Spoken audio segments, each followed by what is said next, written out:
phrasing just a little bit, but Okay. but yeah, maybe some sure. giving you a little geography lesson. That's on the bottom right coast of America.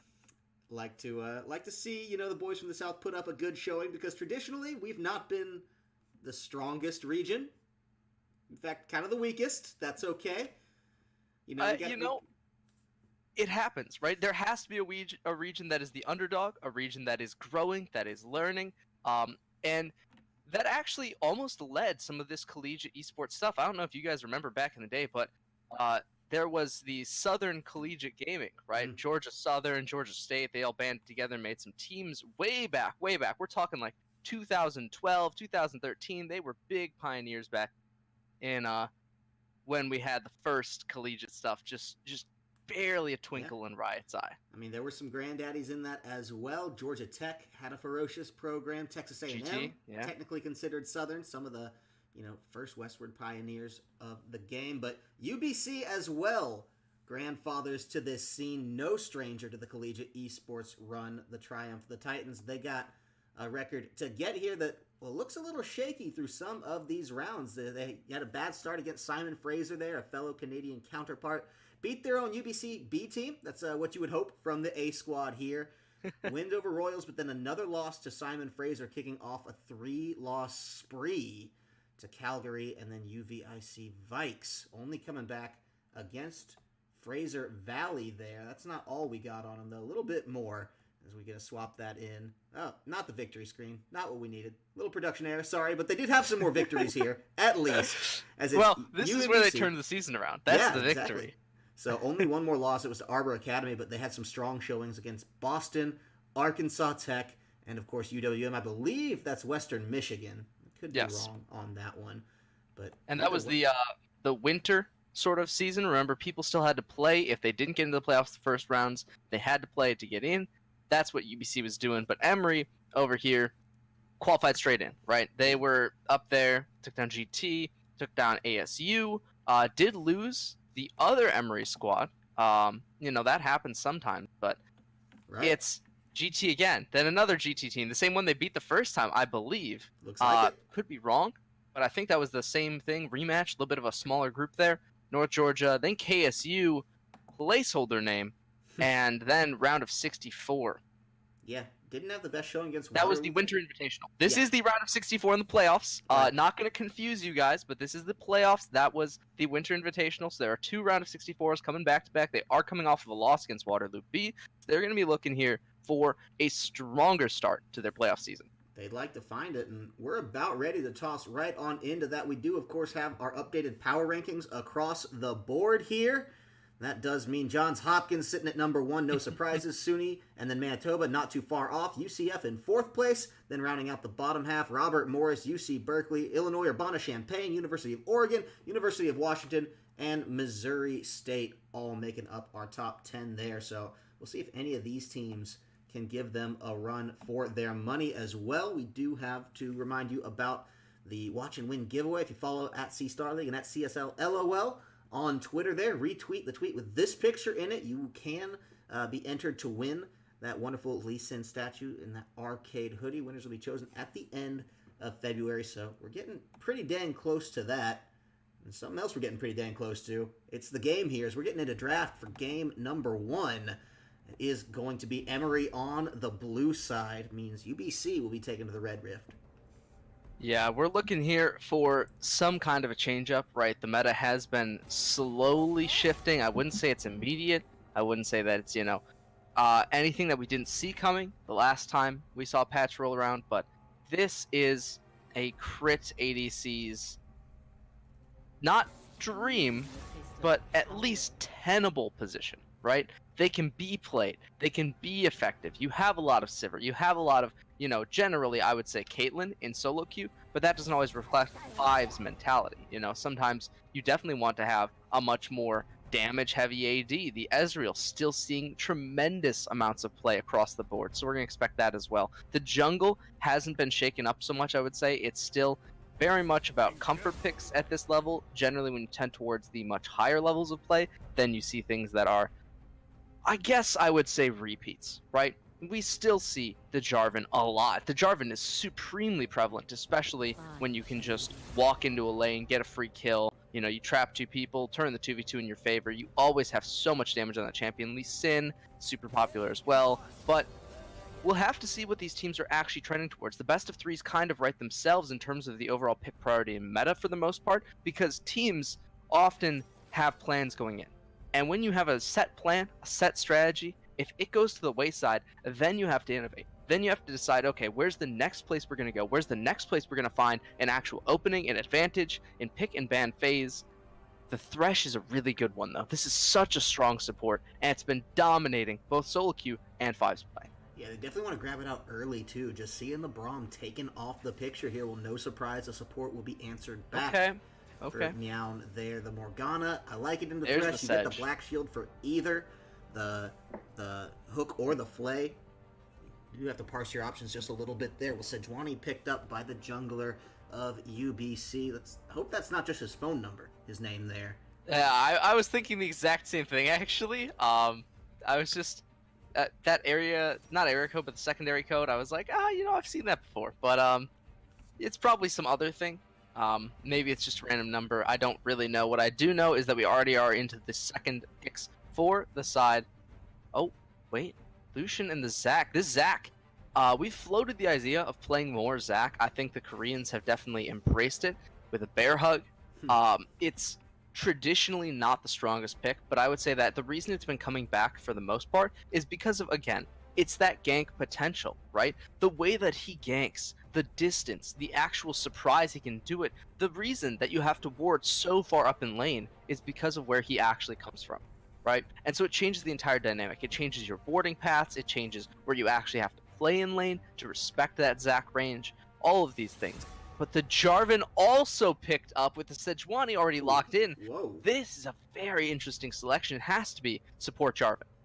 That would mean that the Morgana off to a solo lane, probably the mid. Is, with Morgana too, though, you're right. Yeah, it's shaken up quite a bit here, right? I'm almost inclined to believe I haven't seen Jarvan in top. I haven't seen Jarvan mid in forever. I mean, the last person to play that was basically probably Keen back in the day. In terms of actually good players, but maybe it's Jarvan top. He's not that far off of contention, right? He's still a bruiser. He's still got ways to engage, disengage. He's got damage. These are all possibilities, but support Jarvan is something we've seen a little bit of. It's the thing I think we've seen him most recently when he's not being played jungle. And with the Sejuani locked in, right, it's between that top and jungle role. So banning out the Darius, that means it is going to be Jarvan top. He doesn't want to get run down. He only has one escape ability. So he wants to make sure he has a lane in which he can stay alive. That means it's going to be Jarvan top. So with that under their belt, knowing which one this is actually going to be, the response has to be, I think, to ban another AD, right? Take another one off the table. You know what their top laner is going to be. You just have to assume that your mid is going to have to play safe. Take another AD off the table. They do that with the Yasuo, and now they force out something a little bit different. Varus, you can play at lethality. I do like the lethality build quite a bit, but the Ashe I like a bit more. This is actually fantastic at zoning out the Thresh. Lucian does get in its face a bit too much, but it's not necessarily the worst when Lucian gets in your face, right? Morgana has binding for a reason. Yeah, I mean, if you can hit that skill shot right away, just get out of weather dash. Not going to have to worry about that, though, as it is a Tristana getting locked in, so staying away from the immobiles. He flashed over Kog'Maw, he flashed over Varus, over Ashe, said, you know what, give me something that can just get away from this Zac at the end of the day, because you can't just hold that Black Shield for every Zac gank. That's how they box you in, that's how they get you. So Tristana, that's how they walk at you and flay you. Yeah, I mean, absolutely, if you just put too much respect on that, so giving yourself a little bit of agency there, that works okay. But now here's another Black Shield threat coming out in the way of Lux. That binding is and just Jax. Ferocious. Yeah, and Jax to take the top lane Perfect. against the Jarvan. I think this is beyond the Lux, which I'm not sold on Lux. I don't think Lux is a very good pick in terms of just being flexible, right? It has counters. It has ways that it dies. It doesn't have the best range. It can be poked out. It can be burst down. It can be CC'd. It can be ganked. There's a lot of ways to kill a Lux, right? That being said, the rest of the composition is fantastic. Zac, Jax, Lucian, Thresh, these are all some of the strongest, if not the strongest picks in their respective roles. with the Syndra against the Lux, now you have a burst threat, right? Now you have a way in which Baguettes can actually win the fight. But the question is, does Syndra Tristana do enough damage, right? Is this enough damage to actually burn them down? Or is it just going to be, Lucian, Lux, Jax, plenty of DPS, walking through the team, excellent amounts of CC, and just completely running them over? This is a really hard game to call, actually. Well, talk me through that Jarvan pick in the top lane, and more specifically, what he's going to want to build through this game. Are we looking at just a damage-heavy threat here, or is he going to try to play a more supplemental tank role to the Sejuani as well? If he doesn't build damage early, I think he's giving up a big potential, basically PowerPoint. The reason being, right, when it is Jarvan in the top lane, what you have to have is you have to have Tiamat, you have to have something like a Black Cleaver, maybe the finished Hydra. But more importantly, once that's all settled, right? Once you have all those things, they're all done, they're all dusted, you need to bring down the Jax.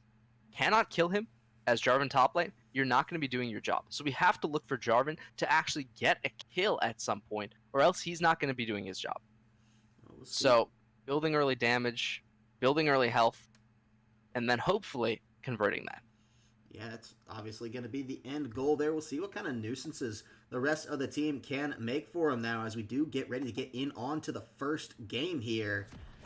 Is, of course, going to be, again, Emory on the blue side for game number 1 here. It'll be UBC on the red part of the map here. We'll see what they can come out of this one with. And got, little out of order for the side of Emory. Will fix that right quick. Good to go. That means it's Gladiator in the top lane. Lunar Melitus in the jungle. Lovely Demon in the mid lane. Krishik, I want to say. Krishk. We'll give it Krishk. 1, 2, 3 in the AD role. And Agent Freak with the best name on his team. Repping that support. Meanwhile, over on the side of good old UBC, we got Trivia in the top lane. Don't even know. 77? 773? Give him that. Phone number here in the jungle. Baguette in the mid. Ballistic coming out in that bot lane. And Meownum in the supporting role. So no one going too crazy just yet. Stacking up the bush for Emory. They expect an invade here. Well, both teams are, playing the safe route, right? If you both go for the invade, somebody's going to lose it. But if you both don't go for the invade, what happens then is it's the prisoner's dilemma, right? Going for the invade at the same time means somebody's going to die, somebody's going to lose, you both get punished. If both people stay quiet, nobody loses anything, you both serve out minimum sentence, right? But if only one team goes for an invade, you don't go for an invade, you're the one who wins it. So just fixing the frame there is all. Didn't nothing too crazy, a little behind the scenes stuff. Just need to make sure we get those summoners all in their glory. That's the sound of video magic happening.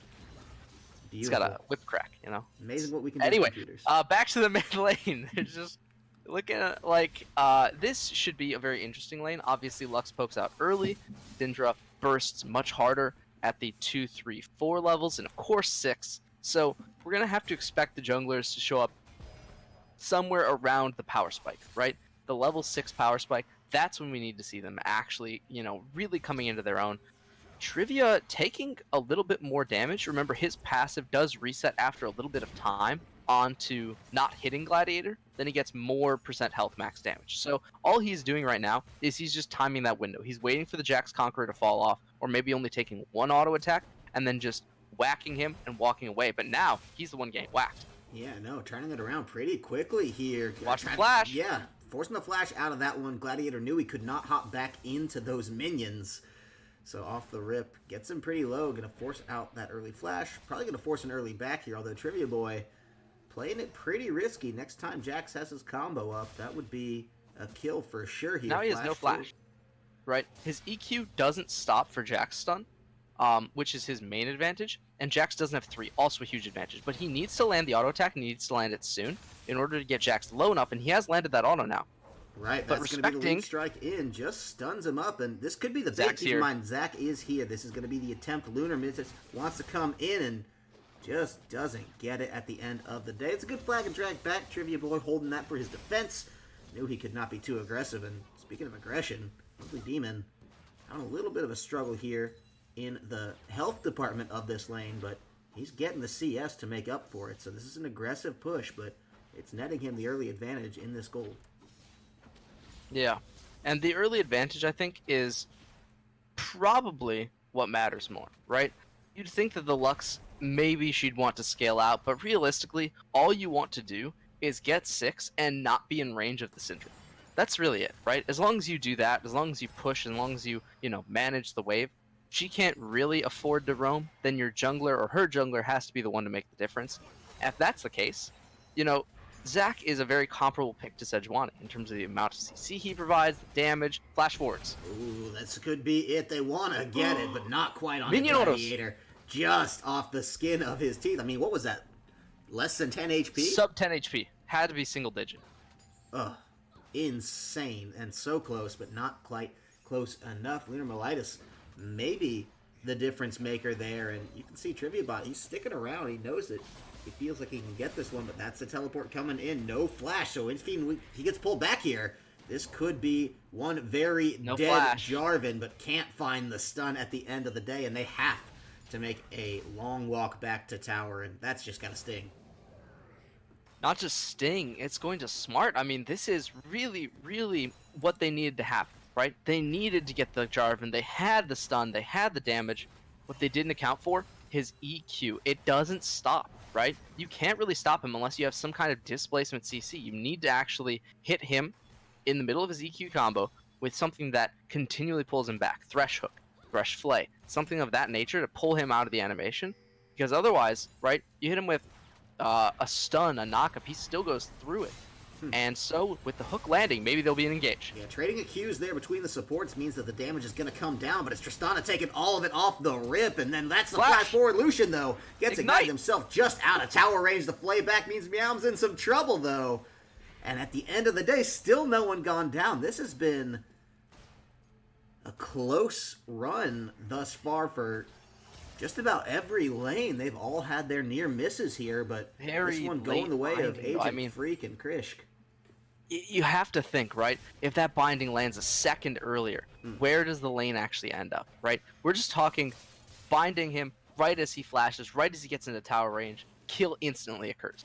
That's fantastic. But everything's just such a minute amount off, right? The flash, just off the auto attack damage. The Tristana, not able to turn around with the range advantage to actually hit the Lucian at all. The mid lane doesn't even have 6 yet, still not respecting the Syndra, but Syndra on only an Amp Tome, not exactly going 100 to 0 you, so still playing safe enough. I mean, this is still a map in which UBC have a vague scaling advantage, I guess I would say, right? The Jax, Tristana, how that matches up, no one can really put a number on in terms of the super late game, because you need to say, okay, Jax is really strong, sure, but when he's splitting, right? How much of a split advantage does he have, especially when the Jarvan's going in like this? They want to find more. Gladiator has to get out. Barely does, and that's just the level 6 advantage for Trivia Boy there. He knows he's got it locked down and can definitely play more comfortably to the edges of this lane. And you can see that reflected in the CS here. Gladiator's going to have a hard time farming this under tower. The stun just to try to kind of balk Trivia Boy off, but it may lead to the dive here, and it does indeed. And a little bit too aggressive from Gladiator. He should have known that Trivia Boy would be happy to just slap him down right under tower, and did so. The early stun, right? So the Counter-Strike being used means that there's nothing for Jarvan to fear. The only thing he has to fear is what happens when the stun comes down, right? If he's under turret, if he's taking shots, stun means he dies. If that is not the case, any other time the stun is already down and he has EQ, the kill is guaranteed, and that was the case right there, right? He eased behind turret, Jax dodges sideways, knowing that the Q is going to follow up. He baits that, because he doesn't Q instantly, then just auto Qs to finish it off. The Dragon Lance with the Extendo Pole is enough damage, and that's basically perfectly played by the Jarvan up there.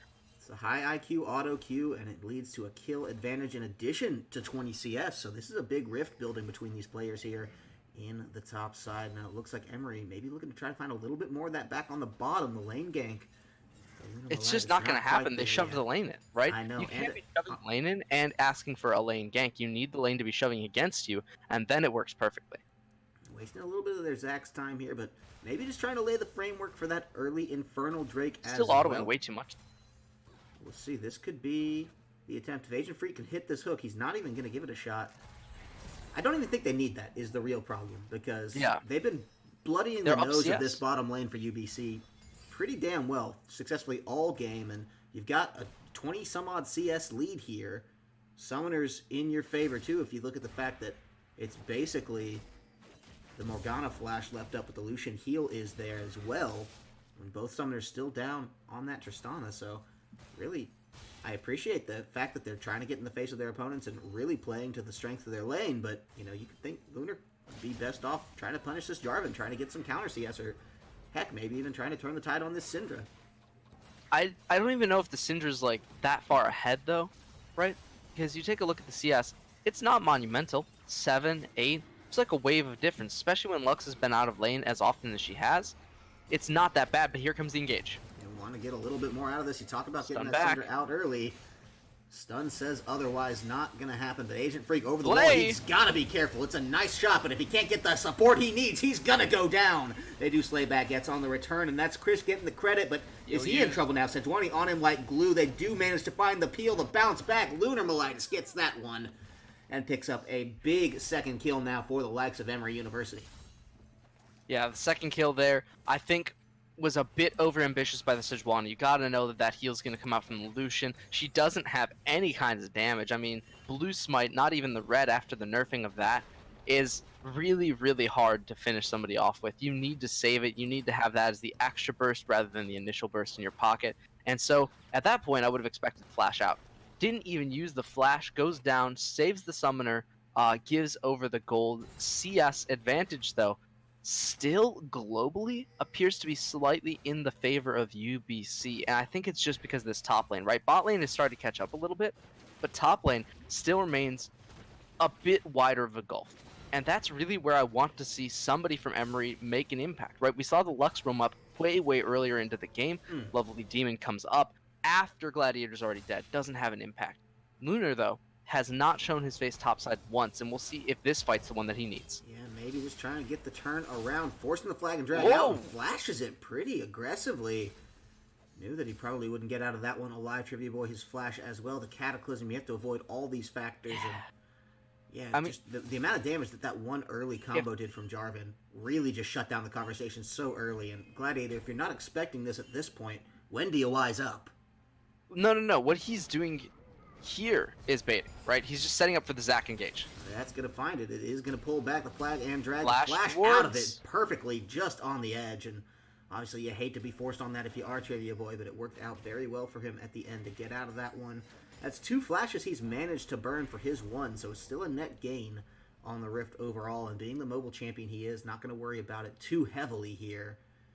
It's about a K gold to their advantage, and it's a great place to be as Jarvan, but now you have to start asking the questions, what can you continue to pressure this on? What can you turn that advantage into and start to snowball that out? Because it looks like Sejuani may have a decent enough start of a foundation of a gank here in this bottom lane, going to be able to run back through the Tribe Rush, and if they don't spot it They're out, about to ward. yeah, just edging that one right back off, and well spotted out by Agent Freak. He's making sure that one's all okay at the end of the day, how it needs to be. No Infernal Drake attempts thus far, and man alive, 12 minutes in. It's been a slow enough start to this game. We'll see if Lunar can pick up the pace a little bit, and that is a big pullback on the immobile Syndra. The stun will find one, but is it Ult by enough? Lux is ready. Yeah, the ult, if it hits, that's... Oh, no! Oh, no! You're kidding me. How does that one happen? Just on the corner. He thought he was going to miss his own cue and was predictive, trying to get it right on the edge. And, just not quite patient enough at the end of the day. It means he does not get the kill away from that one. And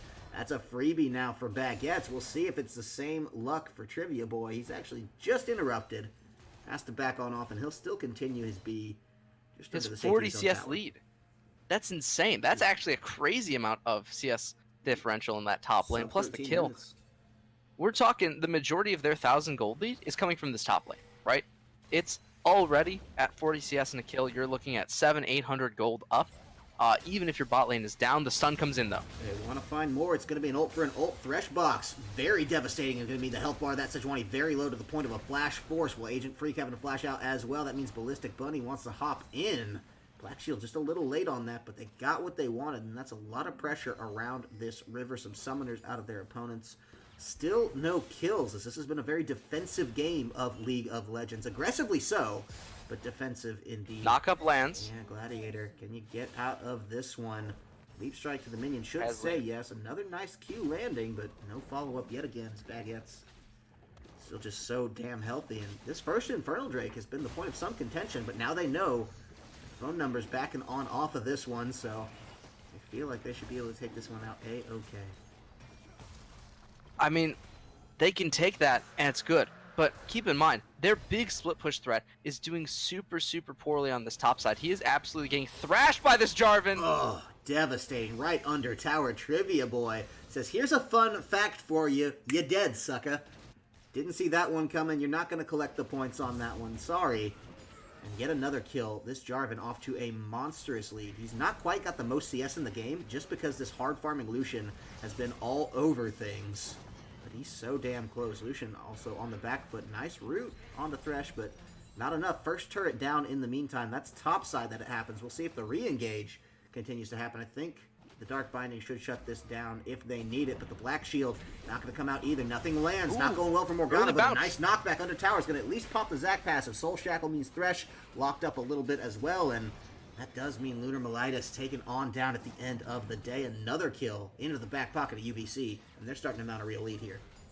That was super, super interesting. If he finishes that Zac ultimate, he actually gets out with maybe the Tristana, maybe not, but he doesn't go down under turret, and he popped it so early that she actually did just get knocked up instead of moving with him. He didn't move either. That meant that he went down. And I've got to say, super, super well played on the defensive so far by UBC. Again, the Zac just not finding purchase. Even when they don't know exactly where he is, they're responding to his ganks very, very well. And it's making Lunar Melitis' job super difficult, right? He has to be the one finding advantages and finding ganks for his team. If he can't do that, right, as he has been unable to so far, then they're going to be falling behind to the super scale Tristana. Now another tower gone down, just adding to this advantage, making it about a 4K stretch, just shy thereof anyway. The likes of UBC here, they're going to be starting to feel pretty good about the lead that they've amassed for themselves. The only lane really not creating a big rift at this point would be that the bot lane. His kills are even, and CS is close mid, starting to go definitely the way of Baguettes, and this could be only more fuel to that as it's going to go kill to the jungler. But either way, at the end of the day, Baguette's not going to be able to complain about that one. And here comes the Rift Herald pop. Last outer tower on the ropes here. Remember, no plates in this tower. It's already past that time, but so many have been collected already. I wish we had a plate counter even to show you how much they actually obtained from this. The Jarvan, I think, got 3 or 4 in the top side, and the bot side, I think they collected 2. So with that in mind, right, that's just a bunch of extra gold. Free gold, in essence, for already winning the game. That just goes straight back into your gold, your coffers, and then you can use it to purchase more items, just as this Jarvan has done. He's already looking towards his second item, has the boots to beat the Jax, has the first Hydra, which does, until Jax gets Triforce, absolutely beat him out. And now, most likely, I mean, with Black Cleaver on the way, if it isn't Black Cleaver, can get Sterix. Those are all fantastic. And it just makes the Jarvan so unkillable in the split push. We talked about the split push threat. We talked about the need for UBC to shut it down. They have already done it without applying any pressure of their own, right? They just said, here's our Jarvan. And they won the top lane. That is such a big boon to them because it means that no matter what they do, they're already winning the split push war. And that was one of their huge works. Oh, this is bad news for Meowm here. Not getting out of this one, even with the Tristana help. The box is going to make damn sure of that.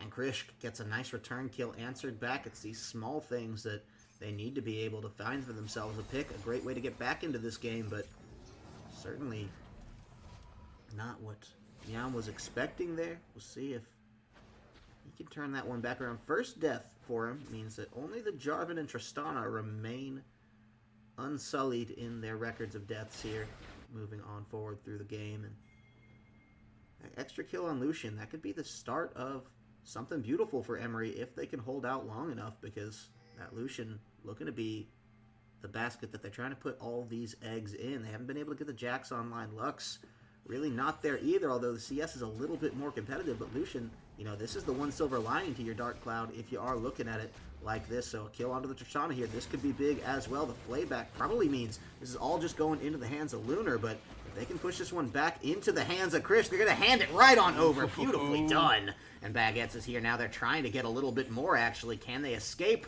I think the answer is yes, but another question pressing is how are they going to fare in this top lane siege? Because Trivia Boy still just bringing the hurt to Gladiator. Still a level up, an ocean of CS between them. Not looking great for the likes of Emory, even though they are starting to find a little bit of more. This is, I mean, it was a good pick, right? They're getting kicks onto Krish. This is the start of what they'd like to see as a comeback. But the problem for me is if your comeback, your 3-kill Lucian is only starting to spike at 19 minutes, you only have approximately like 9 more minutes of good Lucian time, right? You need him to be on 2 items really, really soon. He's not on 2 items already. That kind of hurts you as well. You're expecting him to be like at least hoping that he's on 2 items before 21. If he doesn't get to that point, then things are starting to look a little bit worrisome, because if Tristan's at 2 items and Lucian's at 2 items, Lucian's stronger. Lucian's at 3 when Tristan's at 3, and they're even. Ooh.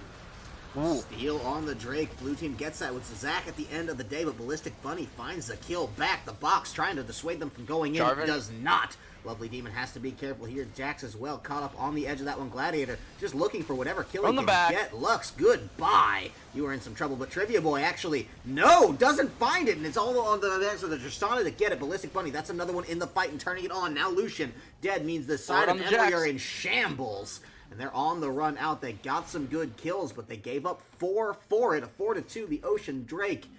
I don't think you can call that one worth it when you hand another one over to Syndra. 2 to the Tristana. I mean, just devastating force coming through.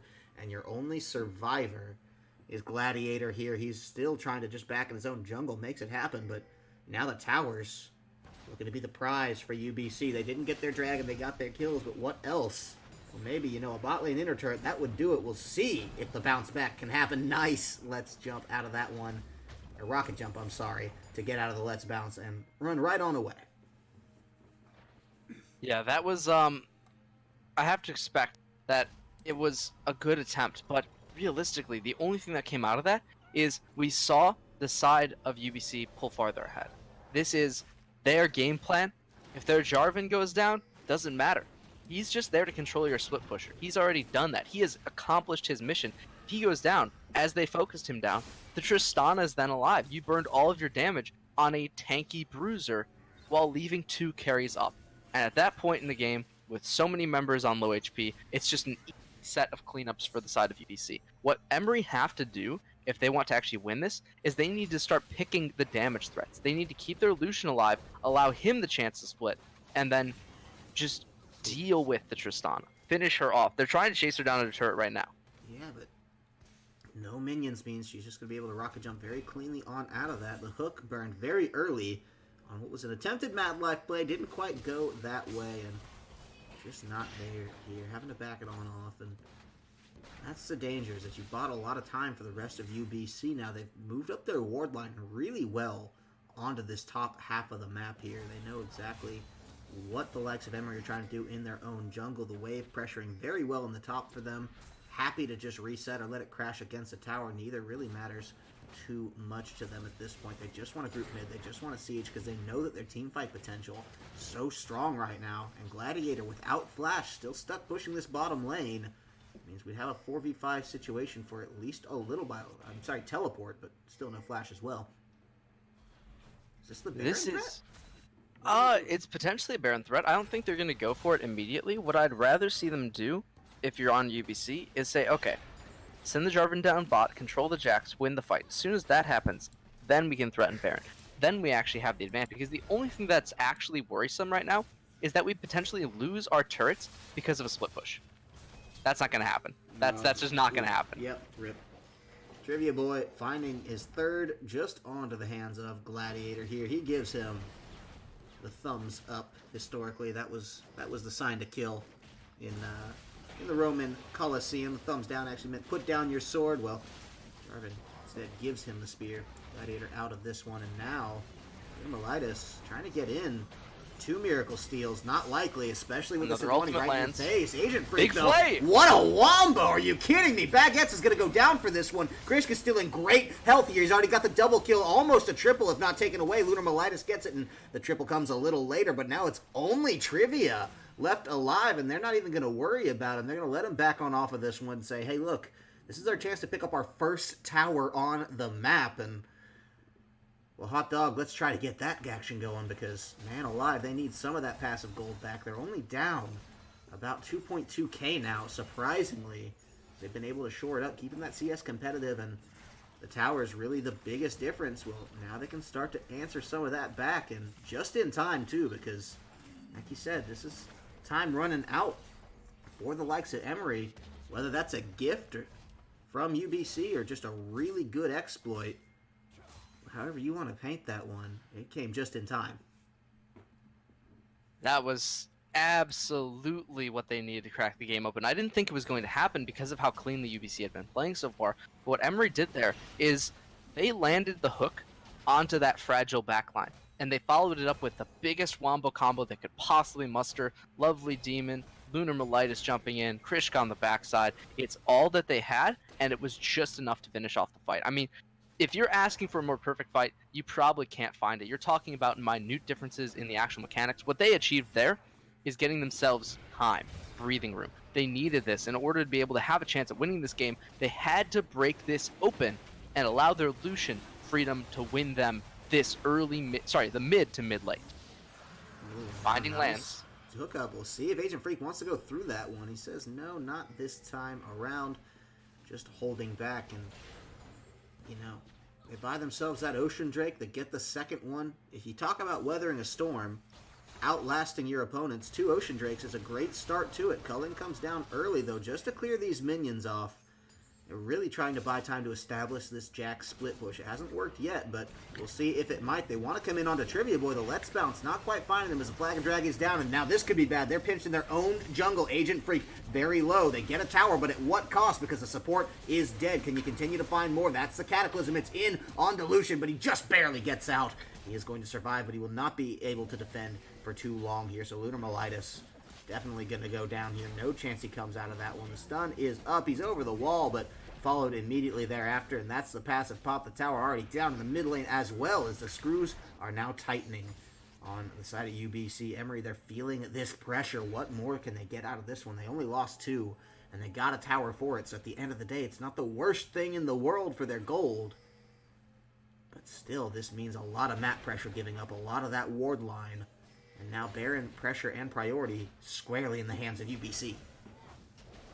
Yeah, it looked good for a bit, and then they started to just slip again, right? That was one of those slips. You know, we talked about the fact that they need to be proactive, they need to be pushing with Illusion, finding those advantages just like they did that last time. But that was a miracle hook, right? That was Agent Freak just literally hooking them back into the game. They have to do that again. They have to get at least one more of those, and then a major objective in order to make it a winnable game because of just the way that they have pressure, right? 4 kills up is a good lead for Lucian. Tristan is almost to her 3rd item, though. As soon as she hits 3 items, she's a menace. As soon as she hits 4, the game is basically over at that point. The Jarvan, still super strong right now. The Syndra, still massive as well. There's so many big threats on the side of UBC, and there's just seemingly not enough damage coming out of Emory, right? Little visual bit glitch there. It happens. That's actually something that I was expecting when I saw her pause. It's something to do with the plants and instant movement, because if the player isn't moving technically, the game only updates when they actually touch the ground. Interesting. Sometimes. Gotcha. Sometimes. That makes sense. Yeah, of course, not always. It's not a vacuum. We'll see, too, the points to this Tristan, I think, gets so infuriating if you are a member of Emory when having to deal with that, is that even if you have the damage threats, even if you can land the right hook against all odds, the peel potential is just so great there. This Jarvan, strong as he is at a point to play very aggressively, or can just peel back, defend the Tristana, and let her start to do some of this heavy lifting with some of the items that Ballistic Bunny has been building up here at this point in the game. So everything would need to go right for the side of Emory here to make it happen, and they've been doing a lot right to their credit in this game. The Dragon control has been much better. Yeah, this is A huge stack up. We'll see. Because they may just find themselves pinched here. Jax and Zach, two of the best champions to be on the other side of that one, but just not going to find it. The impatience does grow, and this is... Hello? Okay, yeah, just a visual glitch yet again. Threw me for a loop a little bit there, but now that's going to be Agent Freak in some real trouble here. Navox certainly doesn't save him yet again, and Krishna Rampage on the backline. Are you kidding me? Agent Freak just barely out of this one. He's like James Bond here, always on death's door, but never quite finding it. And now 7-7-3 in some trouble to Gladiator. Does he get some redemption? Does he get a kill back? The answer is yes! And that's the J4 down as well. Emory, they're coming back into this again on the back of Agent Freak. This Thresh play has just been so fantastic and just to the skin of their teeth, but he's showing why they picked it first. He's showing why they deserve to be in this game, and just shy of 30 minutes, he's showing why he's earned his team this Baron. That was over-aggression. They focused the Thresh down. It's exactly what you can't do. Every other fight that they won, they were picking off members. They were taking fights with the numbers advantage. They were taking it methodically. They got impatient. They focused down a Thresh with not enough damage to finish him off.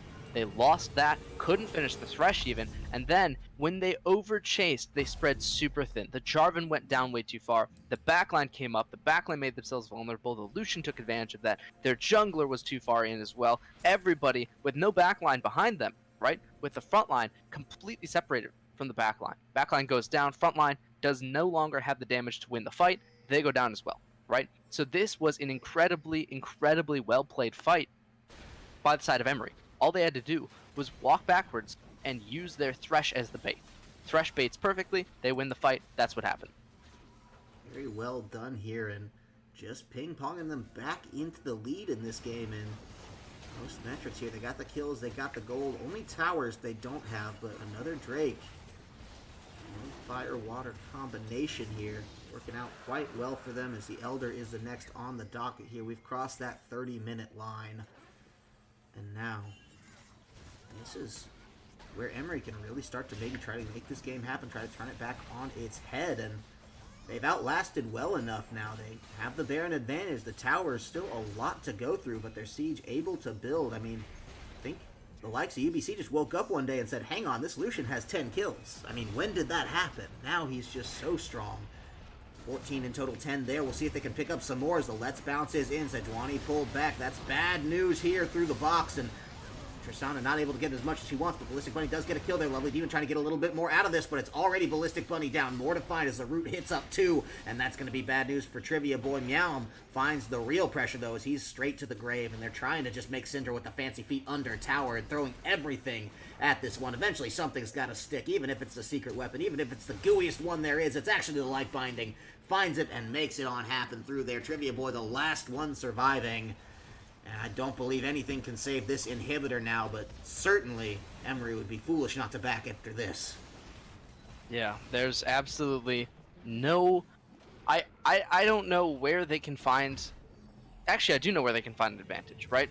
There is one thing that worries me, and it's, can Emory, now that they have an inhibitor, now that they have a little bit of an advantage, can they actually close it out? Closing out games has been the hardest single thing of any team's task, right? That's always the hardest part. The hardest part is not, oh, can we get an advantage? Teams get advantages all the time. It's how do you close a game once you have a lead? UBC already threw their lead once. Emory tossed it back. Currently, it's on their side of the net again. If they just give a half-hearted serve, right, it is absolutely going to be slammed back in their face. They have to find something that will actually win them the game. Right? Whether that's split push comp, they have a Jax, they can do that. Whether it's, walk down as 5 as they have been doing so far, just get picks, get advantages, win the game that way, can happen as well. But they have to do so relatively soon. They are on a timer, the Lucian doesn't scale for forever, and the Tristana is almost online. It is tricky. This is not a give me if you are Emory. They have the inhibitor, and that's going to be buying them the most amount of time here. That's their best friend at this point, but making sure they can find towers in other situations. You wonder, do you group as 5 and let Trivia Boy make this split push life hard for you? Do you think you have anybody that can stand against him in the isolated situation, or do you just force it with some raw aggression out of the rip there and try to get a pick on somebody else? forcing Trivia to stick around, because these are all the questions now the likes of Emory have to be asking themselves. They've got the split pushing Gladiator. He has to teleport. That's the good news. It's actually going to drag Trivia Boy on down, so this may be where they look to try to press that go button. Bad news for Krishk, though. He's pretty well beat up before this even starts. If they can outlast with the Ocean Drakes, they'll be okay, though. The Jarvan isn't actually that far behind the Jax, even though the Jax is completely and utterly strong right now. Jarvan still has quite a few ways to deal with it. He's got the knockups, he doesn't get stuck in fights, he has a turret. All of these things are advantages. And based on past results, Gladiator's still over-respecting Trivia, I think, at this point, right? He needs to actually go in, he needs to actually bring some pain, and just be not afraid to trade with the Jarvan. He is a very strong champion at this point. He already has 2 items. You have to be willing to take these trades. If you're not, you're never going to be able to get to the turret, right? Jarvan's wave clear is up on a very short cooldown. He does great AoE with the Hydra. This is all something that Gladiator has to fight through, right? He can't just stand there. He can't just wait, because the turret just doesn't go down if he just waits. The turret never will get touched if he just waits. Have to have some agency, and speaking of, well, here's the backline attempt. They want to get it ballistic. Can you get out of that one? The answer is no. Krish gets the first one off, and now the Morgana Meow in some real trouble. It's a lot to burn the box for, but they just make sure there is no intervention from the Sejuani. There is no intervention from Baguette here, and now only the top half of the map alive.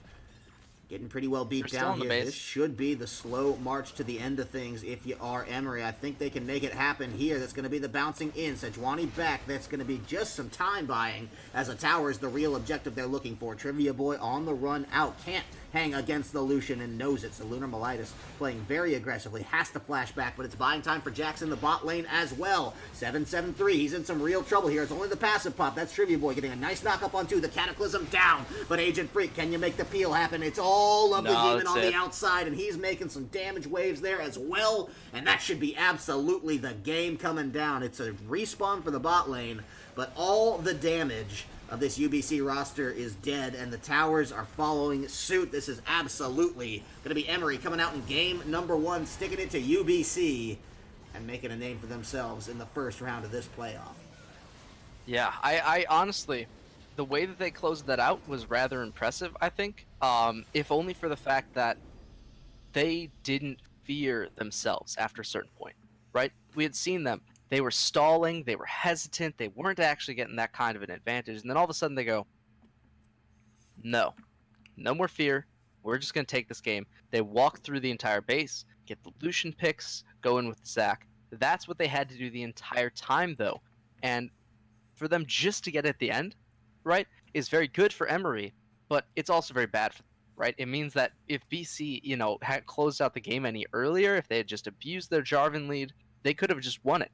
Right? They didn't. We'll see what Pick and Ban brings for the next one, though, because I'm expecting some big shakeups, potentially, probably, aiming at the bottom lane. I would think so. British Columbia did a lot right in the start of this game, and they know they can probably swing this series back with the right tweaks and fine-tunings. We'll give them some time to discuss that. When we get back from the break, we'll have a little bit more League of Legends action coming right up.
find you in a better place.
Well, we're back, ladies and gentlemen. Thank you for sticking with us through the break. Ample time for UBC and Emory here to decide who will be walking away the winner of this second game, potentially series, if Emory can just drive this one home. No questions asked. They'd have to have gotten their CDLs in the meantime, because UBC is not going to make it easy. They're looking like some very complex networks right now you got to navigate through. And those waters, are they be treacherous? We'll see, though, if UBC have made the necessary adjustments. Same first ban, of course. Going to respect Lunar with the Nidalee ban. And realistically, I think they're going to include a Thresh ban here, too. If they actually hold that thought, they could pick it, right? Right. They can pick Thresh. That's not the worst first pick. And pretty much every support in the world still plays him. So it should be okay to get under your wing as a first pick. Banning the Braum means that they can't pick Braum Lucian as the response. They can go with a Sivir Alistair. That's a very traditional response pick as well. But we'll have to see what they opt for. Yeah, the options are here. The first pick, the side swap. UBC on the blue side. And instead, they say, we're not going to target the support. Yeah. We're just going to get you right in the Lucian instead. And now, Krish, something else to maybe play with. Keep in mind, they've set him up at first pick here. So maybe just a champion thing, maybe just wanting to get that AD out early. Well, they might sniff that one right on through, saying no chance. Kennen Ban not going to deviate from that this time around. So now UBC, the first pick in their hands, and they're going to tighten the screws on this AD roll just a little bit more. Another one perhaps out of Krish's pool. See, Ezreal comes out and away, and a lot of bot lane focus. We mentioned that coming out of the last game, that if UBC were to shake something up, this is probably where they do it. Well, 3 out of 4 of their takeaways thus far, and we got a very interesting solo queue run style Vayne here. We'll see whether or not Emory can play that one out. I don't like it into the Ezreal. The reason I'm not such a big fan of it into the Ezreal is I think that Ez has not only just a good matchup into Vayne, but one of the current best at just bullying her, right? Beyond Caitlyn, I think Caitlyn Karma is the single best Vayne counter, obviously, but without knowing that's a Vayne, you pick Ezreal. Ezreal's still fantastic. The burst damage is incredibly high. The mobility, super good. The early game, incredibly hard to deal with. And once you add a Nami into the mix, I mean, this lane writes itself, right? Thresh is a fantastic pick. Don't get me wrong. Agent Freak played very well last game. Nami Ezreal plays itself, though. You can't beat a lane that plays itself unless the people piloting those champs mess up drastically. So in that sense, I would say that this is an incredibly good draft by UBC.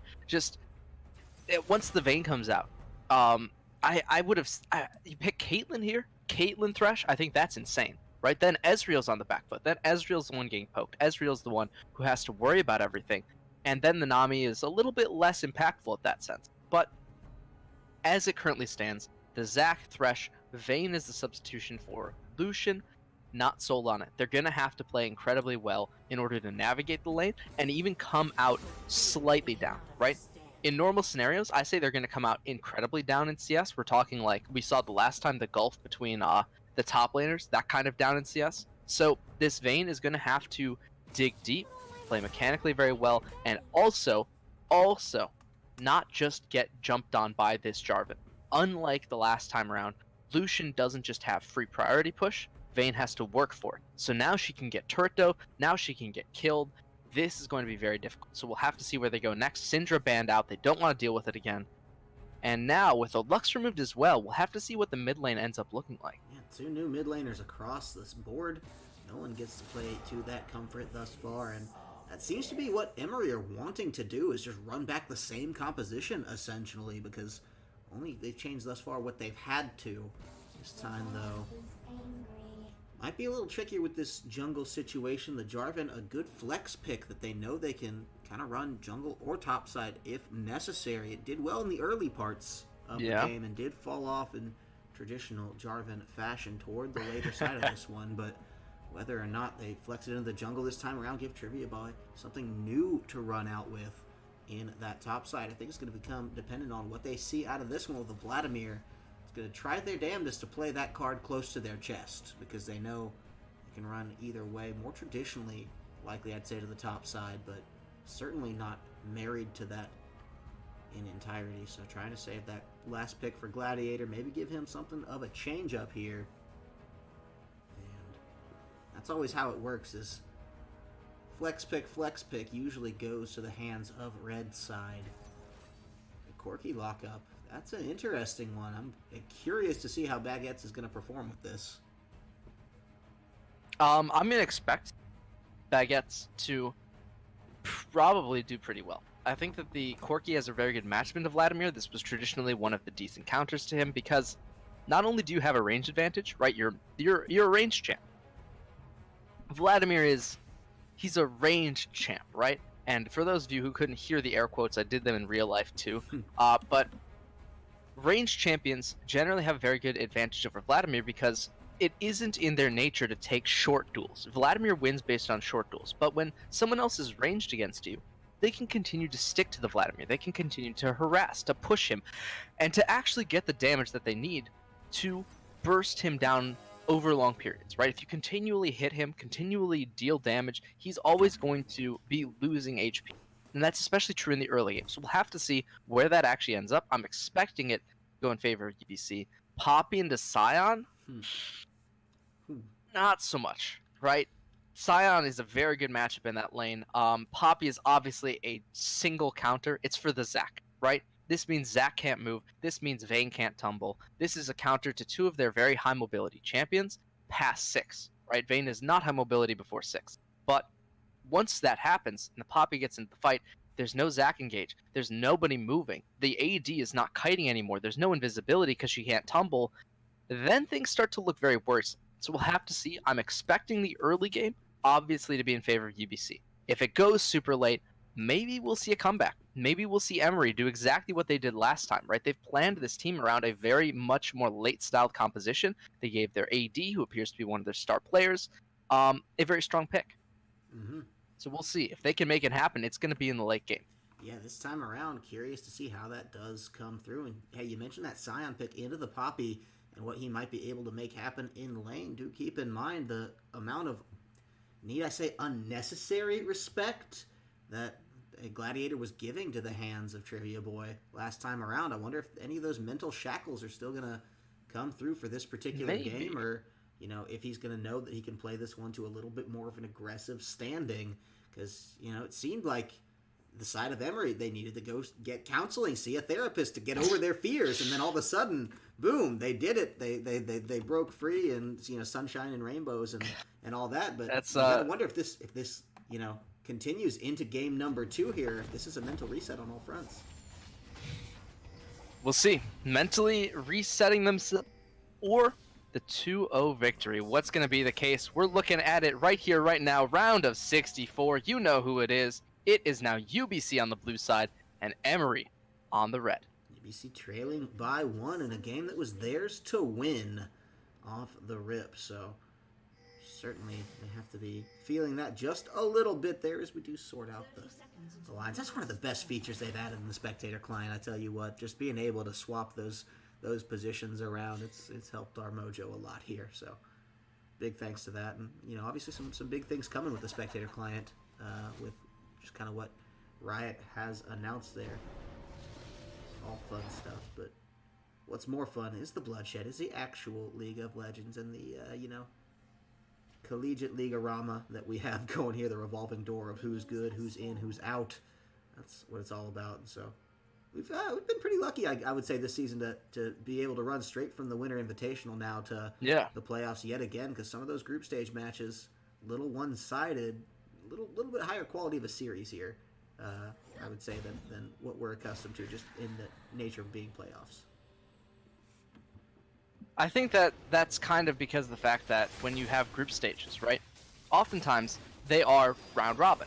Round robins tend to bring out the best and the worst of respective teams at different times. Sometimes it's just a weird week, you know? Sometimes it's just a team is severely mismatched. Sometimes their player's not even there, you know? Things happen in round robin. Things happen in long round robins especially. So in that sense, I would say that it's not that they're always lower quality games, is that they have a lot higher variance in terms of the quality of the game. We'll see just how much this one can vary up, because obviously looking to make that change is University of British Columbia here, and curious to see the way they're going to start off here. I would not be surprised to see a lot of aggression from this Nami, particularly in the early game when they can play to that. They want to get a little bit more, and they know that the bot lane is really where they were hammered down pretty badly by Freak and Krish here. They're going to try that some more. It's a nice hook, but it's a little aggressive to burn the flash for what's just going to be a little more than half HP here. Did get the flash off of Ezreal as well, so, you know, at the end of the day, support flash for AD flash, usually worth it, but when Ezreal, he's got that E, the arcane shift, means he can just get out of that trouble. And speaking of trouble here, Gladiator's actually going to be a little careful. Yeah, he has to be really careful, because this is a lane in which if he actually dies, the Scion is supremely behind. Every time Scion dies in lane, he's just immensely behind, because his power comes from the fact that he just stacks health, right? The more minions he gets, the bigger he is. If he's ever out of lane, if he's ever not stacking, if he's ever fully zoned off, he's just not scaling as well as he should be. Scaling. Tough to get just right, but obviously an objective that they're trying to pull off here at the end of the day. Agent Freak just wants to stay in their faces, just wants to make sure that everyone knows he's the big man around this lane and commanding a lot of pressure, a lot of priority, and it's off to a nice CS lead for the Vayne off the rip of this one. Some of that's going to get answered back under tower here, but still 6-7 or so in the pocket in the favor is nothing to sneeze at. That's basically an entire wave this early on, and 4 minutes does not bode well for Ballistic Bunny. You want to see a little bit more maybe out of Monum there, trying to turn this one back, get the lane in the right direction. If not, it's going to be a gank necessary from this jungle J4 here. just to get things reset, moving in the right direction. Laning phase looks to be starting out better for the likes of Emory here. Falling further behind in jungle for sure, though. Yeah. Ooh, this is bad. They get the hook engaged, but look at that. They have to flash the bubble because J4 was there just on the edge. Flag comes down. Drag does not. That's a nice flash forced onto Krish. That's going to get them some little breathing room back here in this lane. Yeah, and that's probably for the best, right? Oh, almost a stun.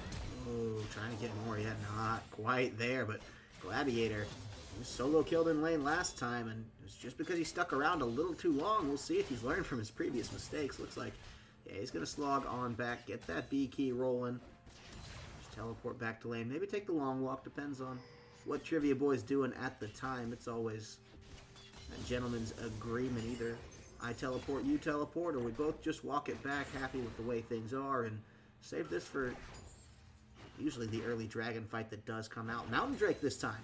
First one on the map. Either would love to have it because you're not going to get the best siege early out of Vayne. You're not going to get the best siege early out of Ezreal.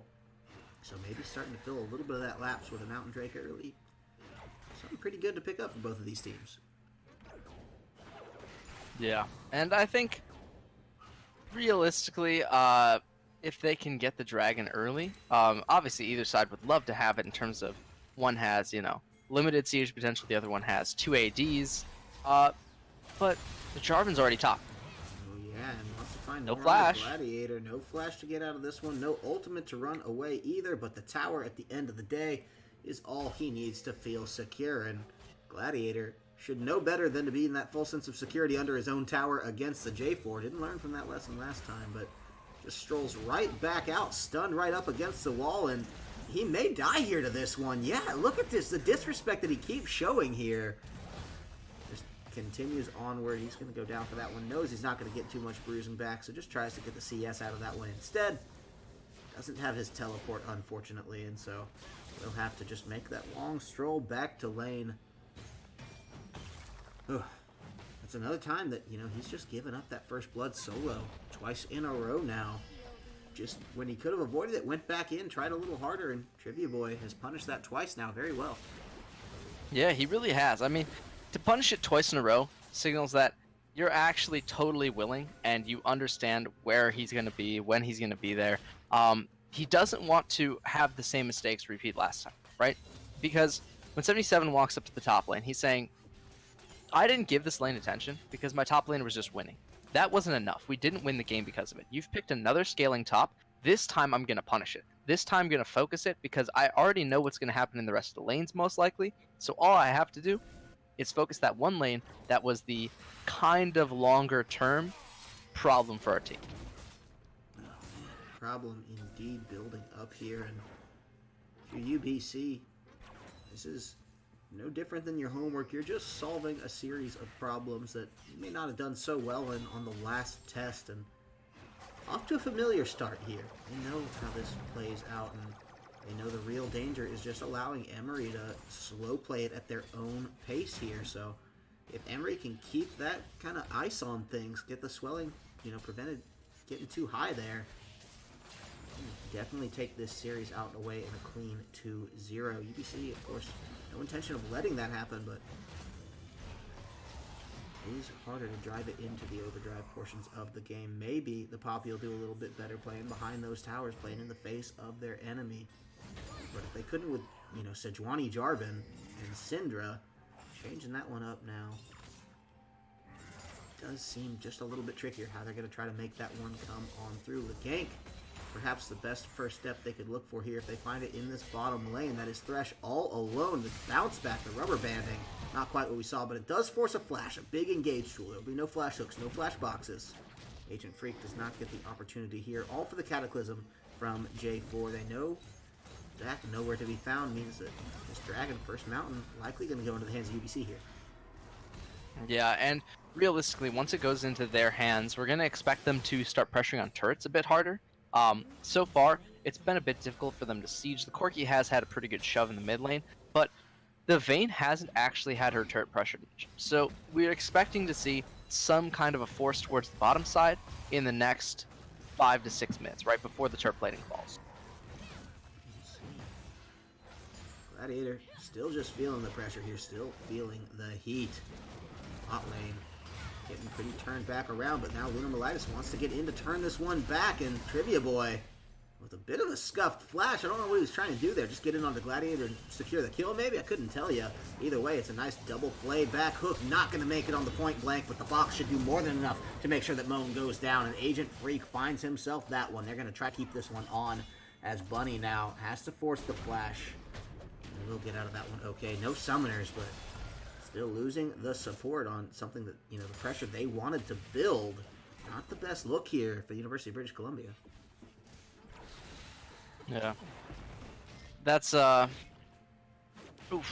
It's really something, but knock up again. Yeah, they're keeping it up. Lunar Melitis easily happy to jump out of that one, not too worried about it at the end of the day.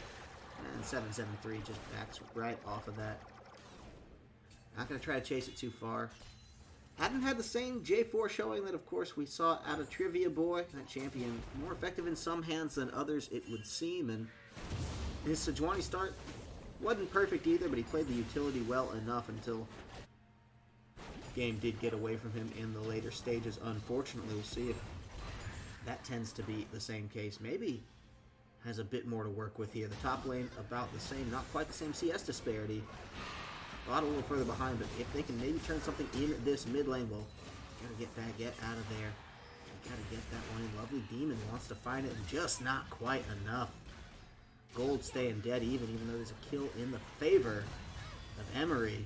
This game, much like the last one, off to a slow start, all things considered. Both of these teams, you'd think 11 minutes in would kind of have a better footing of what they want to do and how they want to do it, but you can tell there's just still so much trepidation around how they're playing. Yeah, I think that really comes from... Ooh, mine. Yeah, Gladiator in some trouble here. He's not going to be able to get back. Had the flash, actually. Died with that up. And did not opt to get under his tower. I don't know if he's not expecting the poppy damage? Yeah, but... I mean, the poppy damage, it's been so long since you've seen a poppy. Maybe you forget. She used to do this to every champion, right? She is a super, super strong early game brawler. And that's without getting any kind of damage items. So, underestimating it, not remembering it, whatever the case may be, the poppy takes another kill off the Scion. And so far, the only deaths are in that top lane and one in that bottom lane with the Nami going down as well. So, we'll have to see which team actually does manage to get the earliest advantage, because so far it's about even, right? Slight CS lead for the Jarvan and for the Vayne, but here comes a fight. Yeah, double jungles in both sides here as a little bit of a freeze up happens. Sorry about that one, but Crash trying to get back on that one. The box trying to peel him off, and does mean the Vayne can get out, but the burn damage is there, and Lunar Melitis having to back it on off. It's a play to try to stave them back here. Just Agent Freak under tower. He's going to try to kite it. Cannot. And the minions are there in stylish time to make sure the plates go down.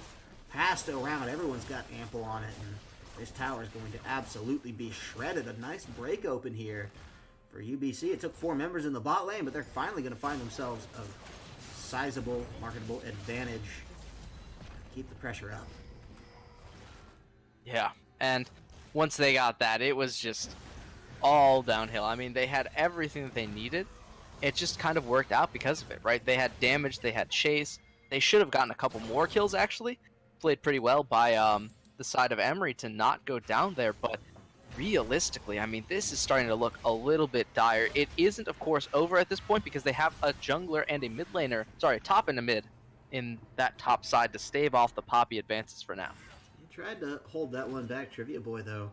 Feeling good about his chances. The 2v1 Sunfire says, you touch me, I bite, basically, at the end of the day. Stay back, and against the Scion, it's always a nice feeling. Split pushing as well. One of my favorite items just for that goal. You can tell Trivia Boy, he's in the top lane for the long haul here, and done pretty well against Gladiator already in 2 isolated incidents, so can certainly keep that one up. Keep that pressure alive while the rest of his team tries to get back what they can here. It's a 30 CS deficit in the bot lane. Ballistic Bunny has just not been killing minions as efficiently as Krishk here. Came back to bite him in that last game, but Getting 10 kills on that Lucian going to be a lot harder than, or going to be a lot easier than 10 kills on this Vayne, just for where we are at this point in the game. 14 minutes or there. Trivia Boy playing that one a little fast and loose in the top lane, does back it on off. Gladiator will do the same. Trivia Boy with the teleport advantage means that if it comes down to it, this dragon should be very well favored to the likes of UBC, being an Infernal Drake. An important pickup as well. Nice double bubble over the wall. If they can kill the jungler here, they know they have the power. It's a great combo. The tidal wave means Krish is in some real trouble. Yeah. And Ballistic Bunny gets the kill. Lunar Malite is going to go down as well. This dragon is secured for UBC, and they've got themselves one hell of a lead. Yeah, this is absolutely a massive lead now. I mean, we were talking about the trying to find advantages, right? This is that advantage. They have the Infernal Dragon. They're second of the game. Their top laner still doing okay against the Scion. Maybe not against the Vlad, but with the ultimate already down and him away, not having to worry too much about him. That's enough to get them some secure footing back in this series, I would say. They had a lead earlier, but it didn't look like this. 4K gold, I believe the most we've seen thus far, and this time the Dragons are much to their favor as well. That was kind of a sleeper play for Emory last game. They built up 4 Dragons before UBC even realized it, and 2 Infernals, 2 Oceans. Made a big difference throughout. This time Dragons in the favor of UBC, and at least a brick in the wall for what they're trying to build back here. The scaffolding will be their serious comeback should they be able to manage to find it. Now you gotta wonder, you're taking stock of the map, you're taking stock of your advantages. Got a decent advantage in the mid lane. Pretty damn good one in the top side, and then, you know, shakier towards the bottom, but you feel good in all these lanes, essentially, at this point. The 2 kills on Ezreal. You know that Vayne's a threat that can always, you know, rear its head and catch you off guard, but with the lane swap in full initiation, I like what I'm seeing here. This should be the framework for getting another tower down here, and I don't think Gladiator is going to be able to respond with very much in this situation. Yeah, this is absolutely... Oh, pull back maybe? This is trouble. Going to be the attempted response that he wants. That's going to be another one coming in. The exhaust comes down on the Gladiator. He'll get bubbled up as well, so some good damage should come here, especially when Corky's in, especially when Jarvan's in. They want to get more. Back the return is down. Has Triple to be careful. ultimate. Bounced back. This is way over aggression, and now Ballistic Bunny feels the pressure for it. It's going to be one answer back. Gladiator does go down, and they're going to have to be wary of the flank here because Trivia Boy's on in. What more can you find? It's only Gladiator's clone. Only the Death Echo there as Baguette under towers trying so aggressively will die for it. And Agent Freak, his classic survival tactics, it does run out, but he nets himself a kill for it at the end of the day. Doesn't matter. 3 down for the likes of Emory. Only 2 on the side of UBC here, and now a tower to boot should be absolutely devastated. They've just now popped the Rift Herald, which means an inhibitor could be fresh in their sights. They will maybe get an inhibitor tower. It's pretty unlikely at this point, given how many people are up and close, but getting that charge on it, at the very least, is still a massive thing. Even if the towers start to regenerate slightly, it just doesn't matter. That's great damage, right? Get the 2 turrets top. It's a good start to everything. Now, they can actually look to potentially pressure towards Baron in a couple of minutes, right? Baron basically ends in the game. They know that Vayne's not online. Vayne doesn't even have close to her 2 items. Ezreal's almost at his 2, of course. You know, he's expecting to have Muramana somewhere around 19 minutes fully stacked. That's usually a pretty good timing. Once that happens, he is basically set. You know, that's the only thing that he really needs to be fully online, and if he gets there, if he gets that done, then they're just online. Corky has his 1 item. Ezreal has his 2. The game is essentially at the strongest point it will ever be for UBC, and if they can't close it out then, remember we mentioned closing it out, right? They have to close it out then. If they don't, things are going to get very, very, very messy. Need to pick up the pace a little bit to do it, but so far on the right track. Trinity Force for the Corky items as well. We got the boots finished, the Sheen coming in for Trivia Boy. They know they can continue this one out. They know they can really just continue to wrap this pressure on up. They're not as worried about the flank this time around. It didn't go well for them in a couple previous games, but they feel confident enough in their line. The escapability of their Ezreal here compared to the Tristana. Well, what else can they make happen here? It's a nice cancel out. Lunar Melitis not going to be able to find what he needs, and that's a tidal wave to re-engage. Lovely Demon thinks twice about it, has to continue to back out the pool. Barely saving him on the edge there. Trivia Boy under tower, though. This could be a death. Not going to quite get it. And the Let's Bounce isn't there either. That's going to be a kill for 773. Way back knocked is the play for the side of Emory, and that means the tower is going to go on down. No chance to salvage that one as they lose yet another inner turret. This could be the inhibitor turret as well as Krish. Really not in a position to do too much here. Agent Free can't survive that one. And Krish going to go down as well. An inhibitor to fall shortly thereafter. And UBC have cracked this wide open. We talked about them needing to go. We talked about them needing to hit that red button. Well, they have slammed their fist down on it. Yeah, this is absolutely crazy at this point, right? UBC, they want to talk about comeback, want to talk about mental fortitude. They've got it all, right? This is the game that they needed to come back into this. And with Baron just on the horizon, remember we mentioned this, that's going to be their next objective. If they can get it, this game is all in their hands. Looks like, I won't say a foregone conclusion, but a high possibility here. Trivia Boy playing that Poppy so well has shut down Lunar Melitis at 2 or 3 key points in this game. Most certainly being that last fight. He tried to get the counter engage on there, just blocked right back out. It's been such a smart pick into against the Zac, the way that he's been running it, the way that Lunar Melitis has been playing it, and then basically just reducing the entire front line, getting them right out of the fight, and closing the rest of the fight from there. It was so well done that you gotta feel like Trivia Boy's patting himself on the back for some of this play. If he can replicate that in the Baron Pit, if he can make Lunar Melitis a non-factor, keep in mind, we saw a great steal from this Zac in the Dragon Pit around second Dragon of last game. He's got the chops for it. Level-wise, you know, he is down a little bit, so the smite should just, in theory, go straight over.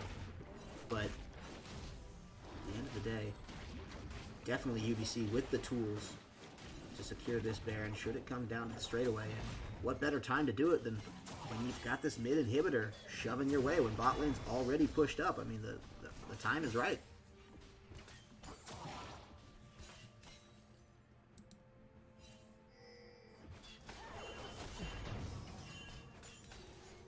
Is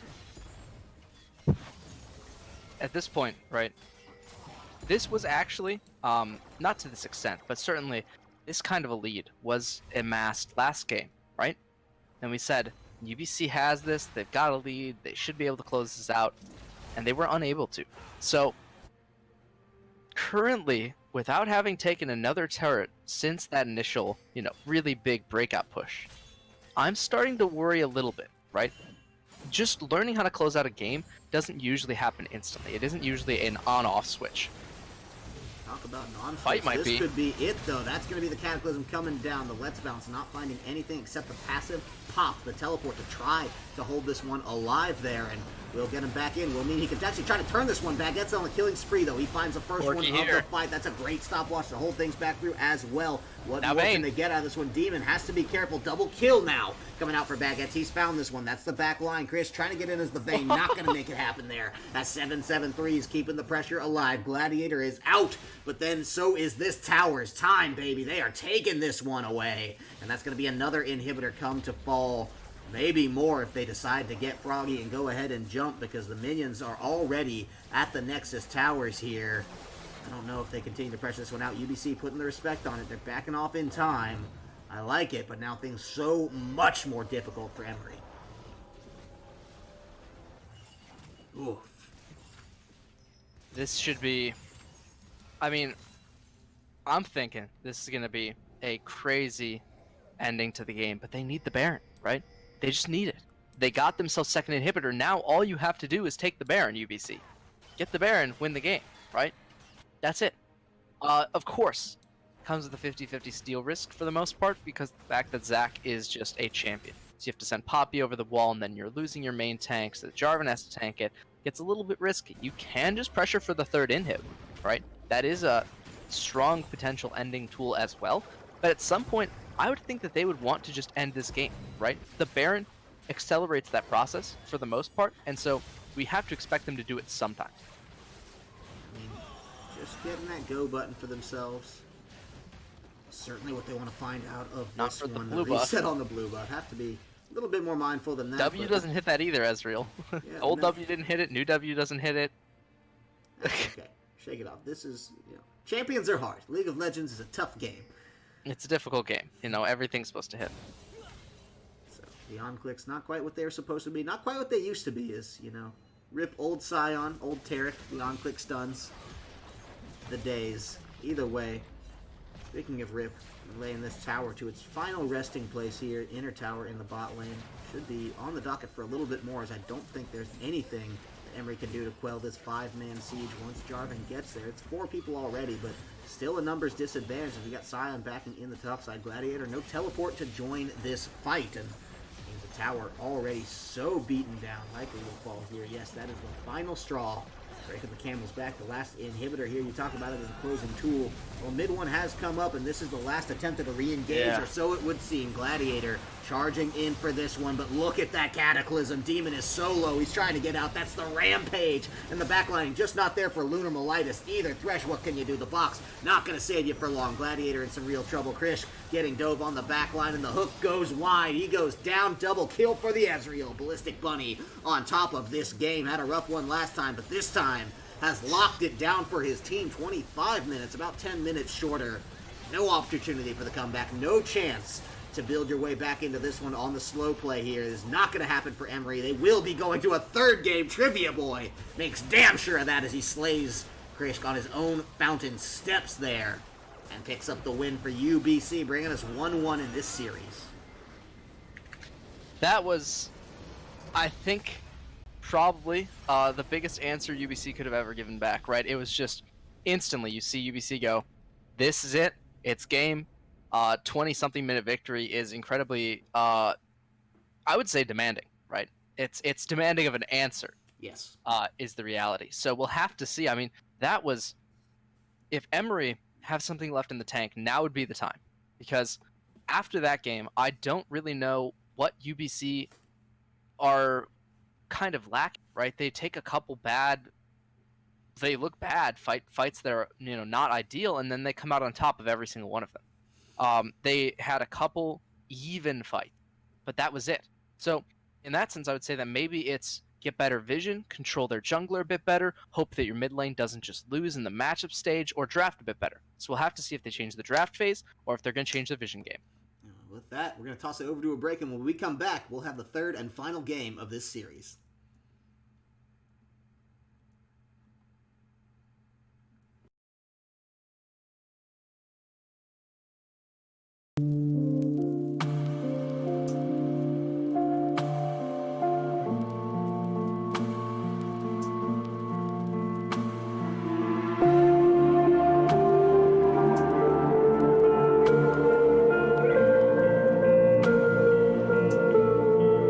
I am a poor surgeon with an unsteady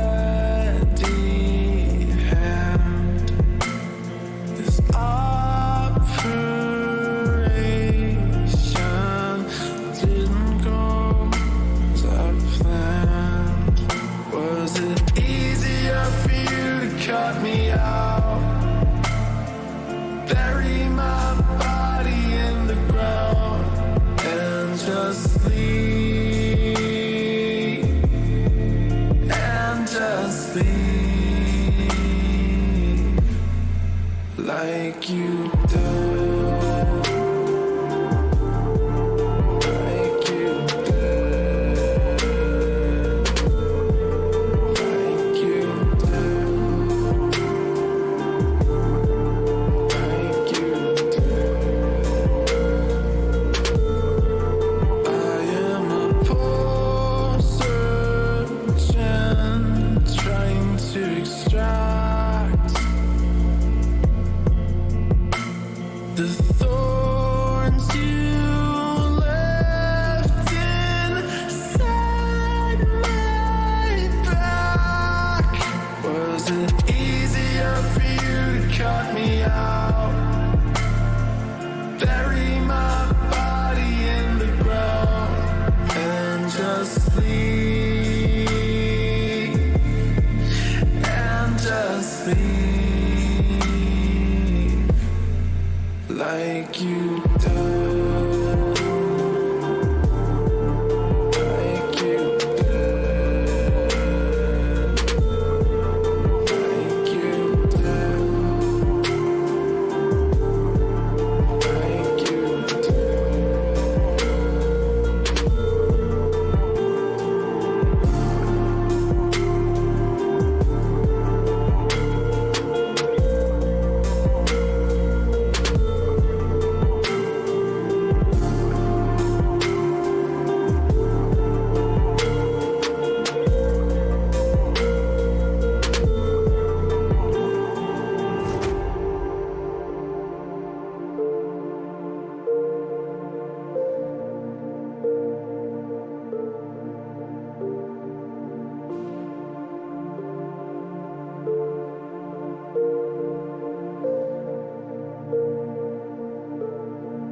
I am a poor surgeon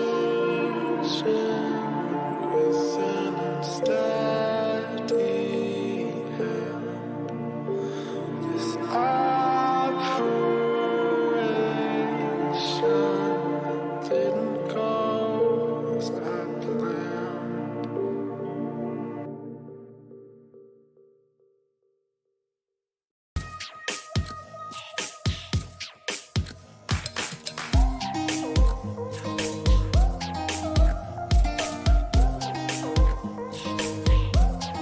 Why you so defensive? You always miss my calls.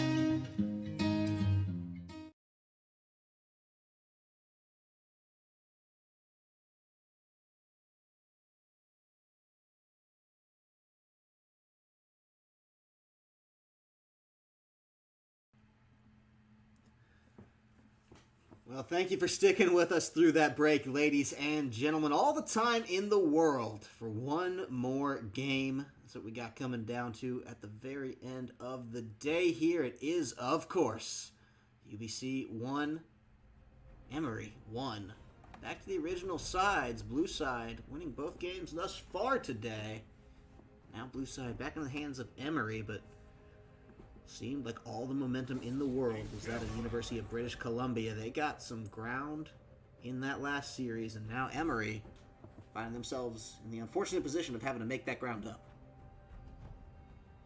Yeah, I think that realistically, this is going to be a very, very difficult game for them to come back from. This is, of course, an uphill battle after the thrashing that UBC just gave them, but they have banned the Corki. They do have a chance in the mid lane. Yeah, I mean, Corky out of that one shouldn't be as surprising for Lovely Demon to have to deal with that, so we'll see whether or not he can kind of make this one happen. What the ban will be on the red side is it's Kha'Zix. Have to wonder if that was intentional or just a last-minute pickup there. Things do kind of tend to happen that way, but could be that it's a placeholder as well, although I doubt it because there's no point in placeholding a ban. Maybe just something they know we don't at the end of the day. And so Kha'Zix off the rip here. Not going to be something we're going to see coming out for Lunar Melitis. The Thresh, the first pick still. They know it. They love it. Maybe a little bit of an oversight here. Just doubt that Monum was going to pick that one up out and away. The Ezreal back to his old tricks here. Ballistic Bunny felt comfortable on that one, and the J4 as well. It's going to be the run back by the looks of it, if UBC have anything to say about it, although one fatal flaw, the Lucian, still on the docket. This is, I expect the Lucian. Yeah, we have the Lucian, okay? So they have Lucian. I don't think Lucian Thresh is the worst choice here, this early into the phase. I would have much rather seen, I think, a jungler before they did that, but you know, it is what it is. They have prioritized the Thresh, they prioritized the Lucian. They're going for the Poppy, the takeaway to stop the Jarvan. This is very interesting. Well, Because most importantly, right, the Jarvan, I think, isn't their biggest problem, right? It's the fact that they are consistently losing.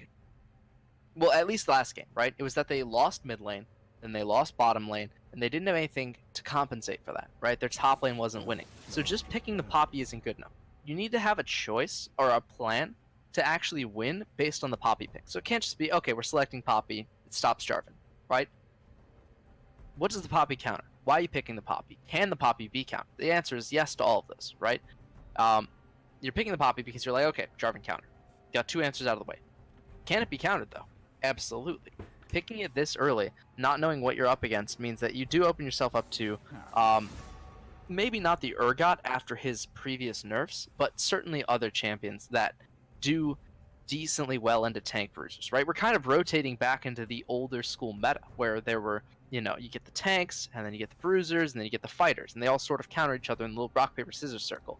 With this last ban, though, which I'm expecting to go with the jungle, given that they haven't picked a jungler yet, lock them out of even more picks, they're going with mid. That's very interesting. But I'll tell you what's interesting to me here is I feel like Emory got a little bit ahead of themselves picking the Poppy just by saying, we know we can pick it so they can't use it to counter the Zac again. So we'll pick Poppy, we'll pick Zac in the second phase. Well, no you won't, because they just banned Zac. I would have much rather seen side of Emory pick the Zac going into that and then just ban Poppy, right? But instead, they find themselves in some trouble there at the end of the day. No Zac to play with. Remember, Miletus had to be feeling like the Poppy was such a thorn in his side last game. This time, not the case. Yorick, something we've seen banned, or maybe just hovered. I definitely remember it being somewhere in this discussion, though. And I think it was hovered last time. I don't think they actually banned it.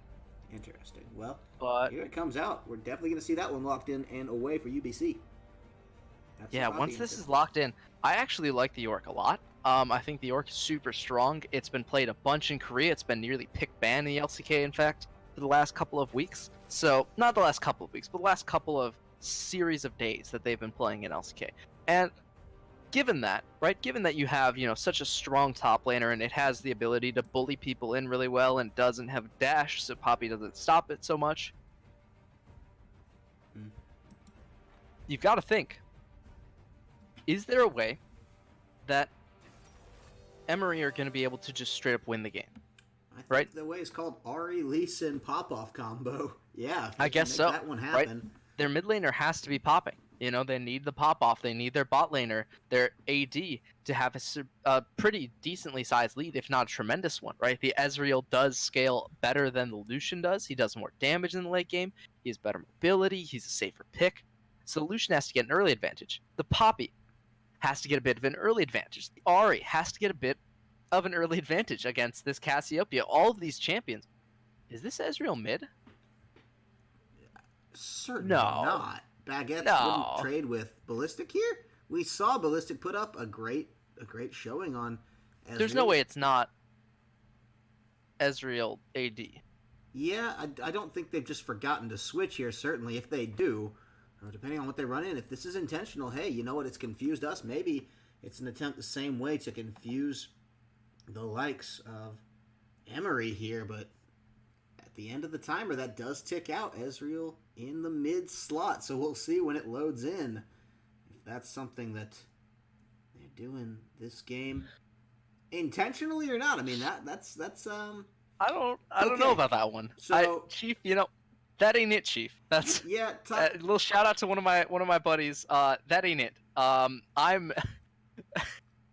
not sold on this. I don't. Against the Ahri, I mean, what? So you're saying, okay, we picked Ezreal first round. Obviously, we like that. We want it. They've drafted Lucian. What screams now pick Cassio? I mean, No. Pick Cassio is okay, I think. Right? It counters Ahri decently because if you have Cassiopeia, Ahri walks in the lane, try to dash. You don't dash. No dashes. That's not bad, right? The problem is when you go that Ezreal that was doing really well in the bottom lane. Let's not. And then you put him mid. The Cassio pick, that's kind of what I'm inferring, is the Cassio pick into the Lucian is what's confusing me as an option, because Ezreal's certainly not going to do that much better against Ahri. So I'm just wondering where the decisions are. So, into Lucian, it's one of the few ADs that actually outdamages in a funny sense. So this is Ezreal mid. He does have barrier. So yeah, they've gone for it. This is Ezreal mid. They are committing to the Ezreal mid. Baguettes is playing it. I fooled around with the concept for a little bit of Ezreal mid. It isn't. They're asking for a restart. I think because they forgot to trade. Oof. I don't think we can. I don't think that's. I don't think that's within the rules. Our coordinator went to get food. Okay, well, Okay, that's. All right, they're playing it out. All right, yeah, okay. So, Whew. I'll be honest with you. It's not the worst, though, right? It'd be a lot worse if this was like Orianna bot lane, or it'd be a lot worse if this was, actually not even if it was Corki. If it was Corki, it'd still be fine. At one point, Corki was a top 3 ADC. I don't know if you guys remember. I'm kind of showing my League of Legends age here. There was a point at which Ezreal, Graves, Corki were the big 3. There was nothing that contested them, right?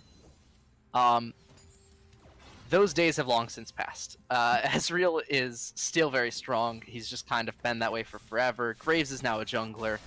And Corki is a mid laner. The very few times he does show up. So with the Cassiopeia bot, though, right, the one strength it has is it has very good aggressive move speed because of its Q, right? That poison speeds you up whenever you land it.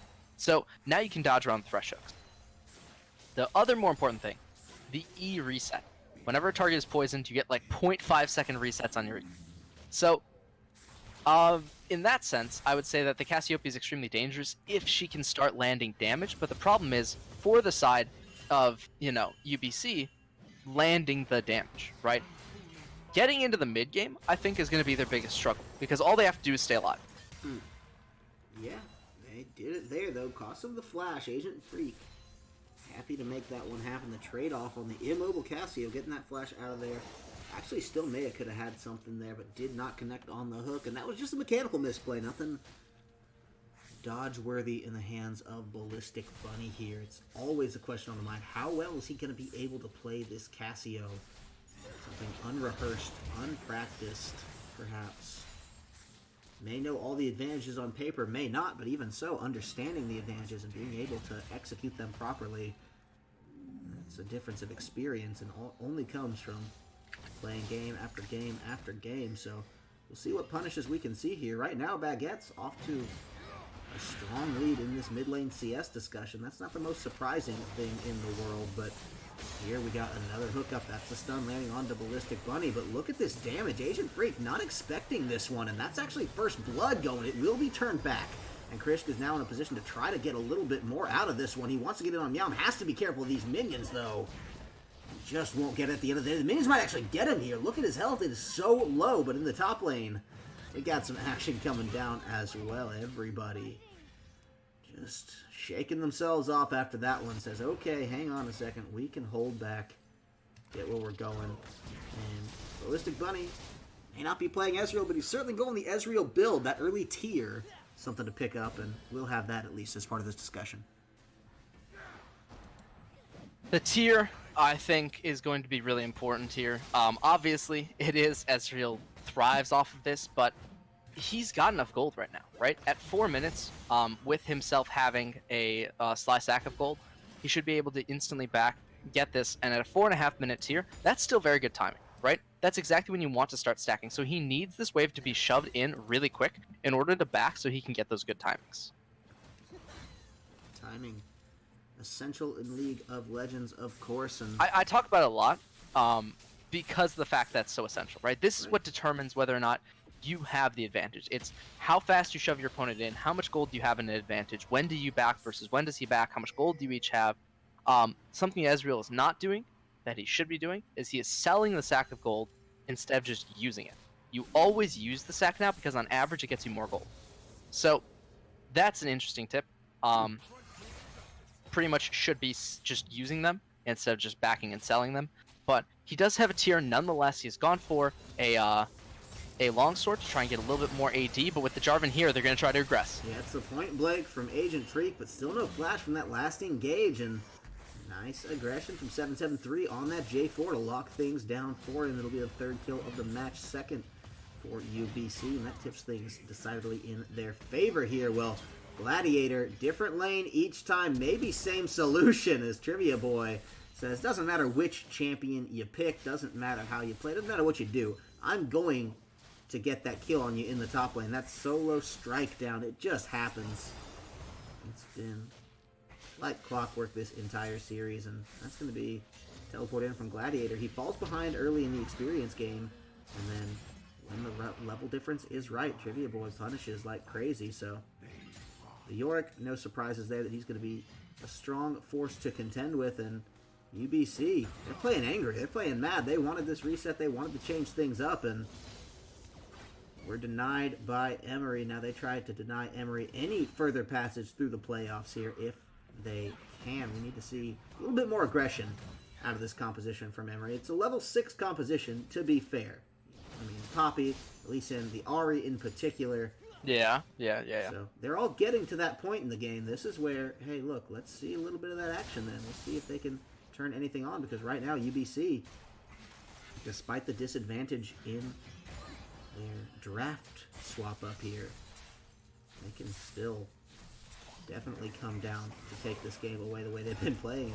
That might just be the go sign. They know the hook misses. They want to find more. Not aware that Lee Sin and Ahri are both sneaking into this lane, however. Yeah. I think that realistically, this is the lane, right? If they can find the pressure in this bottom lane, like Lee Sin already down here, he's looking for a gank.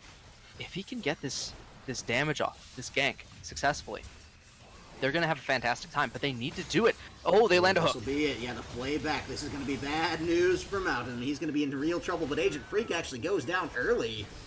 Surprising. I think they just continue to underestimate this Cassio damage, and Agent Freak being fantastic at staying alive. Gladiator, not the case. But Agent Freak, this time around, in the spot lane, this Thresh has died 3 times already. I mean, that's a little bit shocking compared to how survivable this guy was in previous games. The ultimate just off the cusp, not working the way it needs to. The summoner heal comes down. Chris, can you get more out of this? Doesn't play have enough. the tower carefully, and 773 was there to say it doesn't matter how carefully you play. You're still pushed up too far to begin with, and the macro play continues to thunder on now for UBC. I mean, realistically, right? The problem is Yorick only dies to ganks, right? In the early game, he is one of the strongest top laners, bar none. He has so many advantages, so many ways to kill you. The Conqueror makes him incredibly potent as well, right? All of those things is advantage-wise. Watch this Lee Sin steal. Yeah, he wants to come in for it. Not going to be just close enough. They time it very well to hold that Drake back, and Baguettes gets himself a disgusting kill there. This is the biggest lead we've seen at 8 minutes and the fastest game to boot.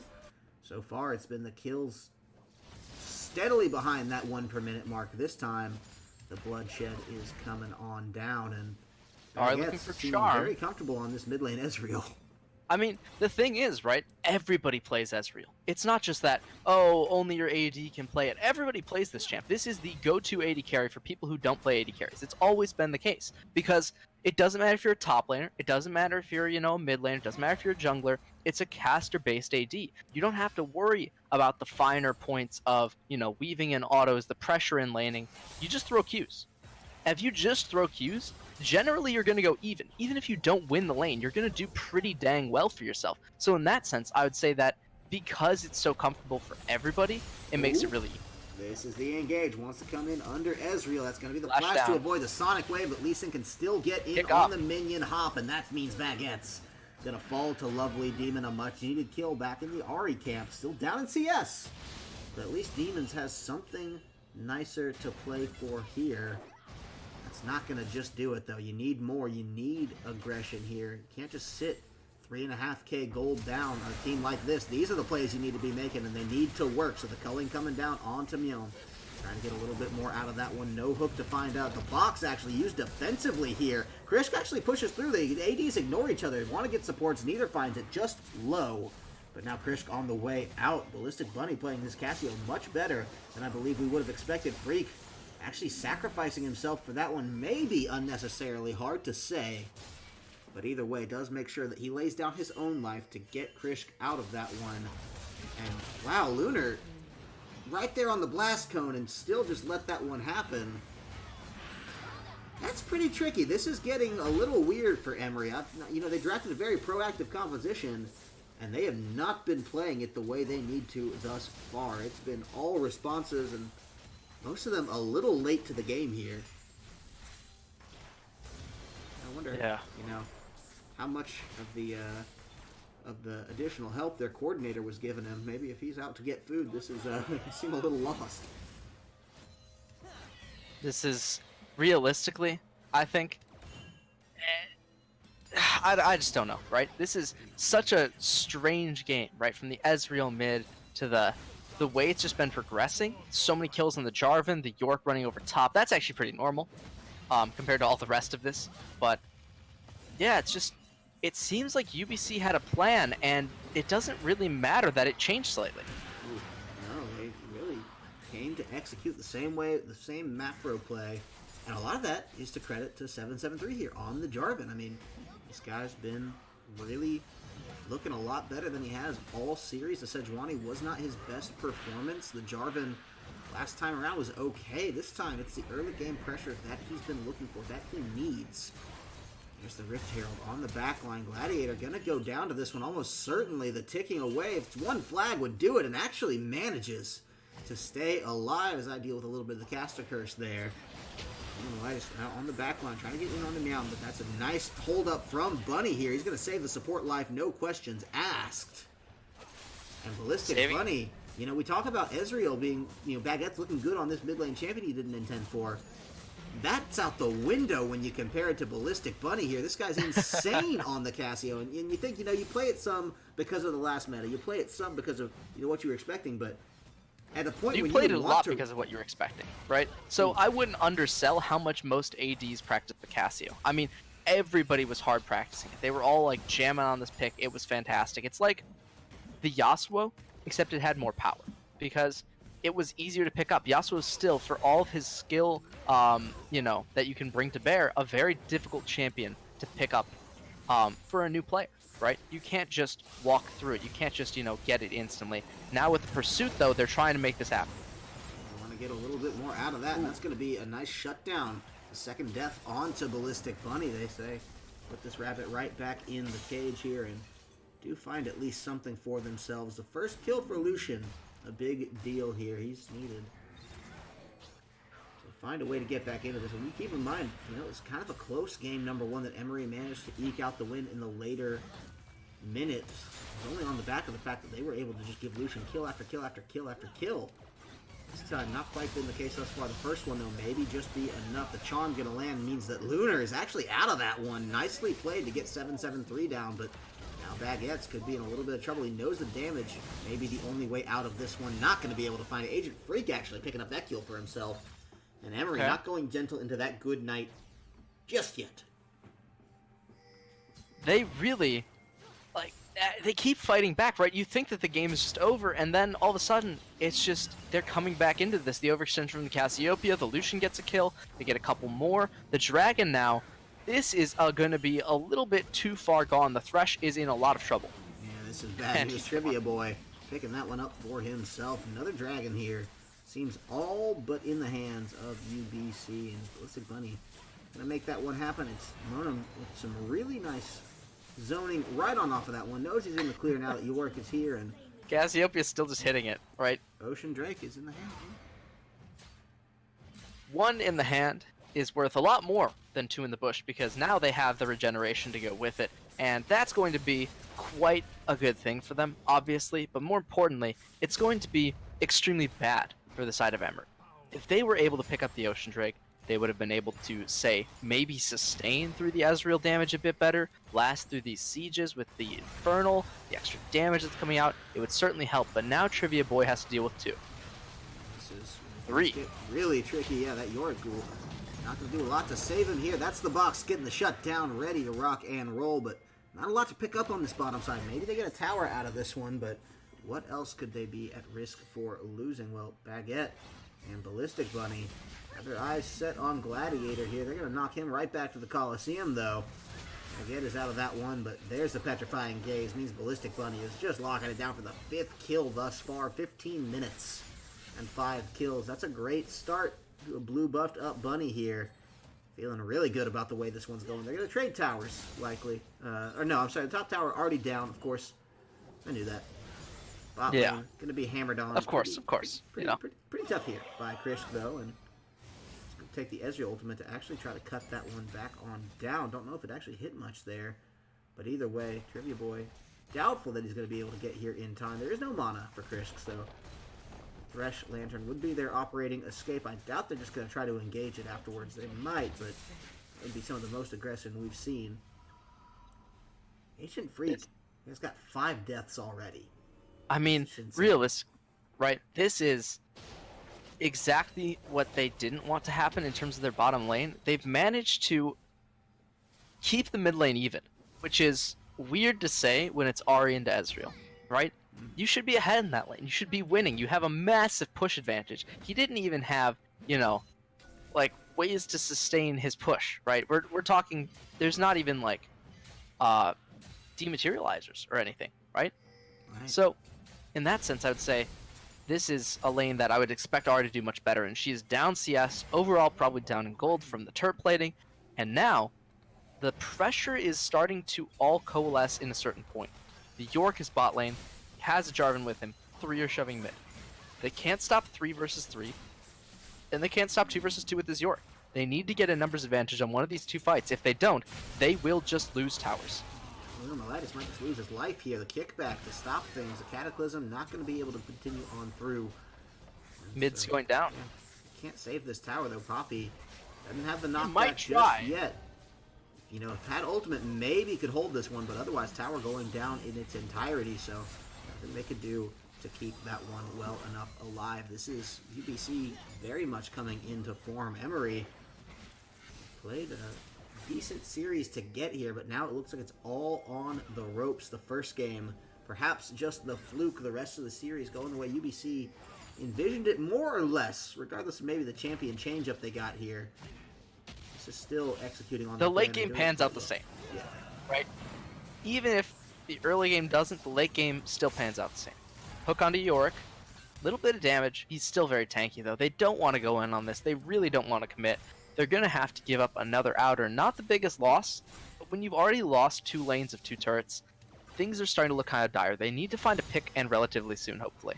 You know, this is so crazy from a team that we saw was just so ready to fight in this first game. That was one of, you know, Emory's best qualities and what kept them in the game. What really got them where they were going is just their willingness to take these do-or-die fights. And either UBC is just preventing it so well, or Emory's just, you know, kind of lost some of that courage. Regardless, whatever the case, this is now UBC trying to get in. This is the fight. The charm is down. Ballistic Bunny does get the stopwatch at the very last second, and that will save the life. Nice heal up through the redemption as well, trying to get a little bit more. Lunar Miletus trying to stick on them like glue, but Trivia Boy gets Lovely Demon on the back line. Agent Freak down as well. That's the double. Lunar Miletus going to get out of that one. The triple kill. Yorick, he's on fire. And more to come as Gladiator goes down. That one's taken by Monum there. But either way, almost all 5 members now dead. Chris going to be the last one to make sure that ace does come through in its entirety. And what was a close to a penta ended up being a triple plus 1 coming out now for Trivia Boy. 7-11. This is the guy that's coming down, trying to end this game right out where it stands. I don't think they have the time for that, but this inhibitor, pre-20 minutes, is going to make it very likely that there's no bouncing back from this one if you're Emory. Yeah, this is, well, there might be, but they have to dig deep. This is going to be a monumental task, to say the least. 10 kills, 10k in the lead, more importantly. And this is the start of what should be the end. UBC have had the reins since Game 2 started, and realistically, I don't think they're about to give up control right about now. Right? Baron is up in 15 seconds. They already have themselves an inhibitor. This is the game as it currently stands. The only thing they have to do is sit Baron and wait for supers to hit. The instant one person goes to the supers, you take the Baron, and then the game ends. Looks like that's definitely what they're setting up for here. I mean, you've got that bottom lane inhibitor pressuring this early before you even have 2 items on any of your champions, not even most of your champions. They just all got an item and some change apiece here. Those supers are going to be so damn tough to deal with at this point in the game, and UBC know it. UBC, you're going to be able to flex that to the absolute max of its potential here. And that Baron, you can already tell the way they're posturing just on this top half of the map. There's nothing for them to do bottom side, so they can just focus all their attentions elsewhere. Forcing a flash onto Gladiator. He's already out of that one. They're going to get a good spot on Lunar as well, knowing exactly where he is. And push him back and attempt to push their ward line up. All for this Baron Nashor. All for this one lockup that they're looking to find here. That's what they want. That's what they're going to get. Not going to be denied here. Lucian on the bot lane. Doesn't have the teleport, so this should be the go button here.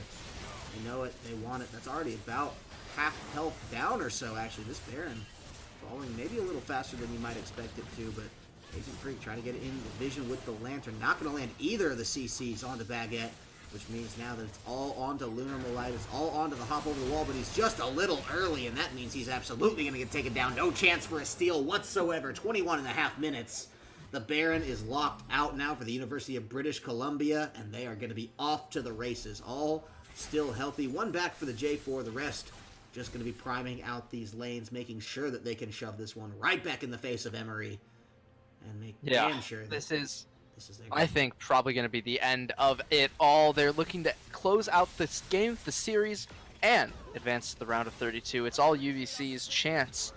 With the Baron buff, with the York in the top lane, it should be super easy, right? Just wait for the York to push in, have him take the inhib. As soon as he takes the inhib, take your inhib, then end the game.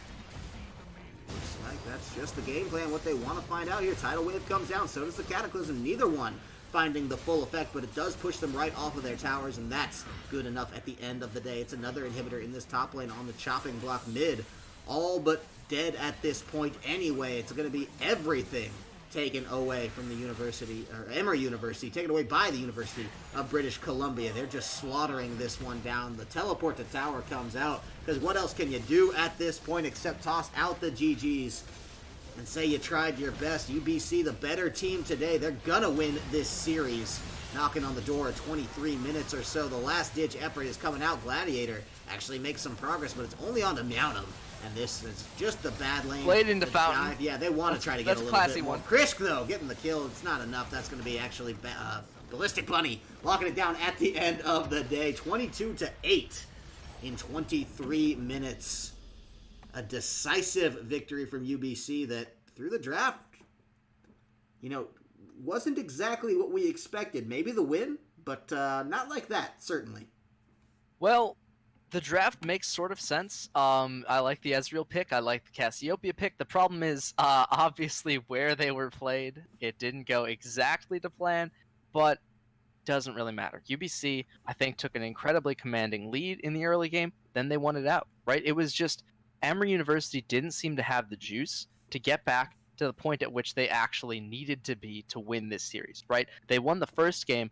It was scrappy, though, right? They found some really weird fights, some really strange stuff, and they won based on that. But they could never replicate their success. There was no kind of consistent Emory play. It was always one play, one play, one play. That's what won them the first game. What they needed is they needed a game plan. They needed a way to execute consistently.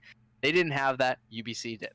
All fell apart for Emory at the end, so a valiant game one effort goes to waste as the next two fall. Sub 25 minutes for that UBC squad, and they continue their march on through. So not the Southern showing we were maybe hoping for today for the guys in Emory. That's all okay.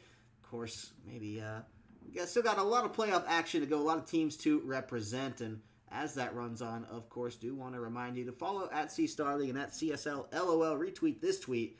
You get a chance to win some goodies there. The Lee Sin statue, the arcade hoodie, some swag for you there.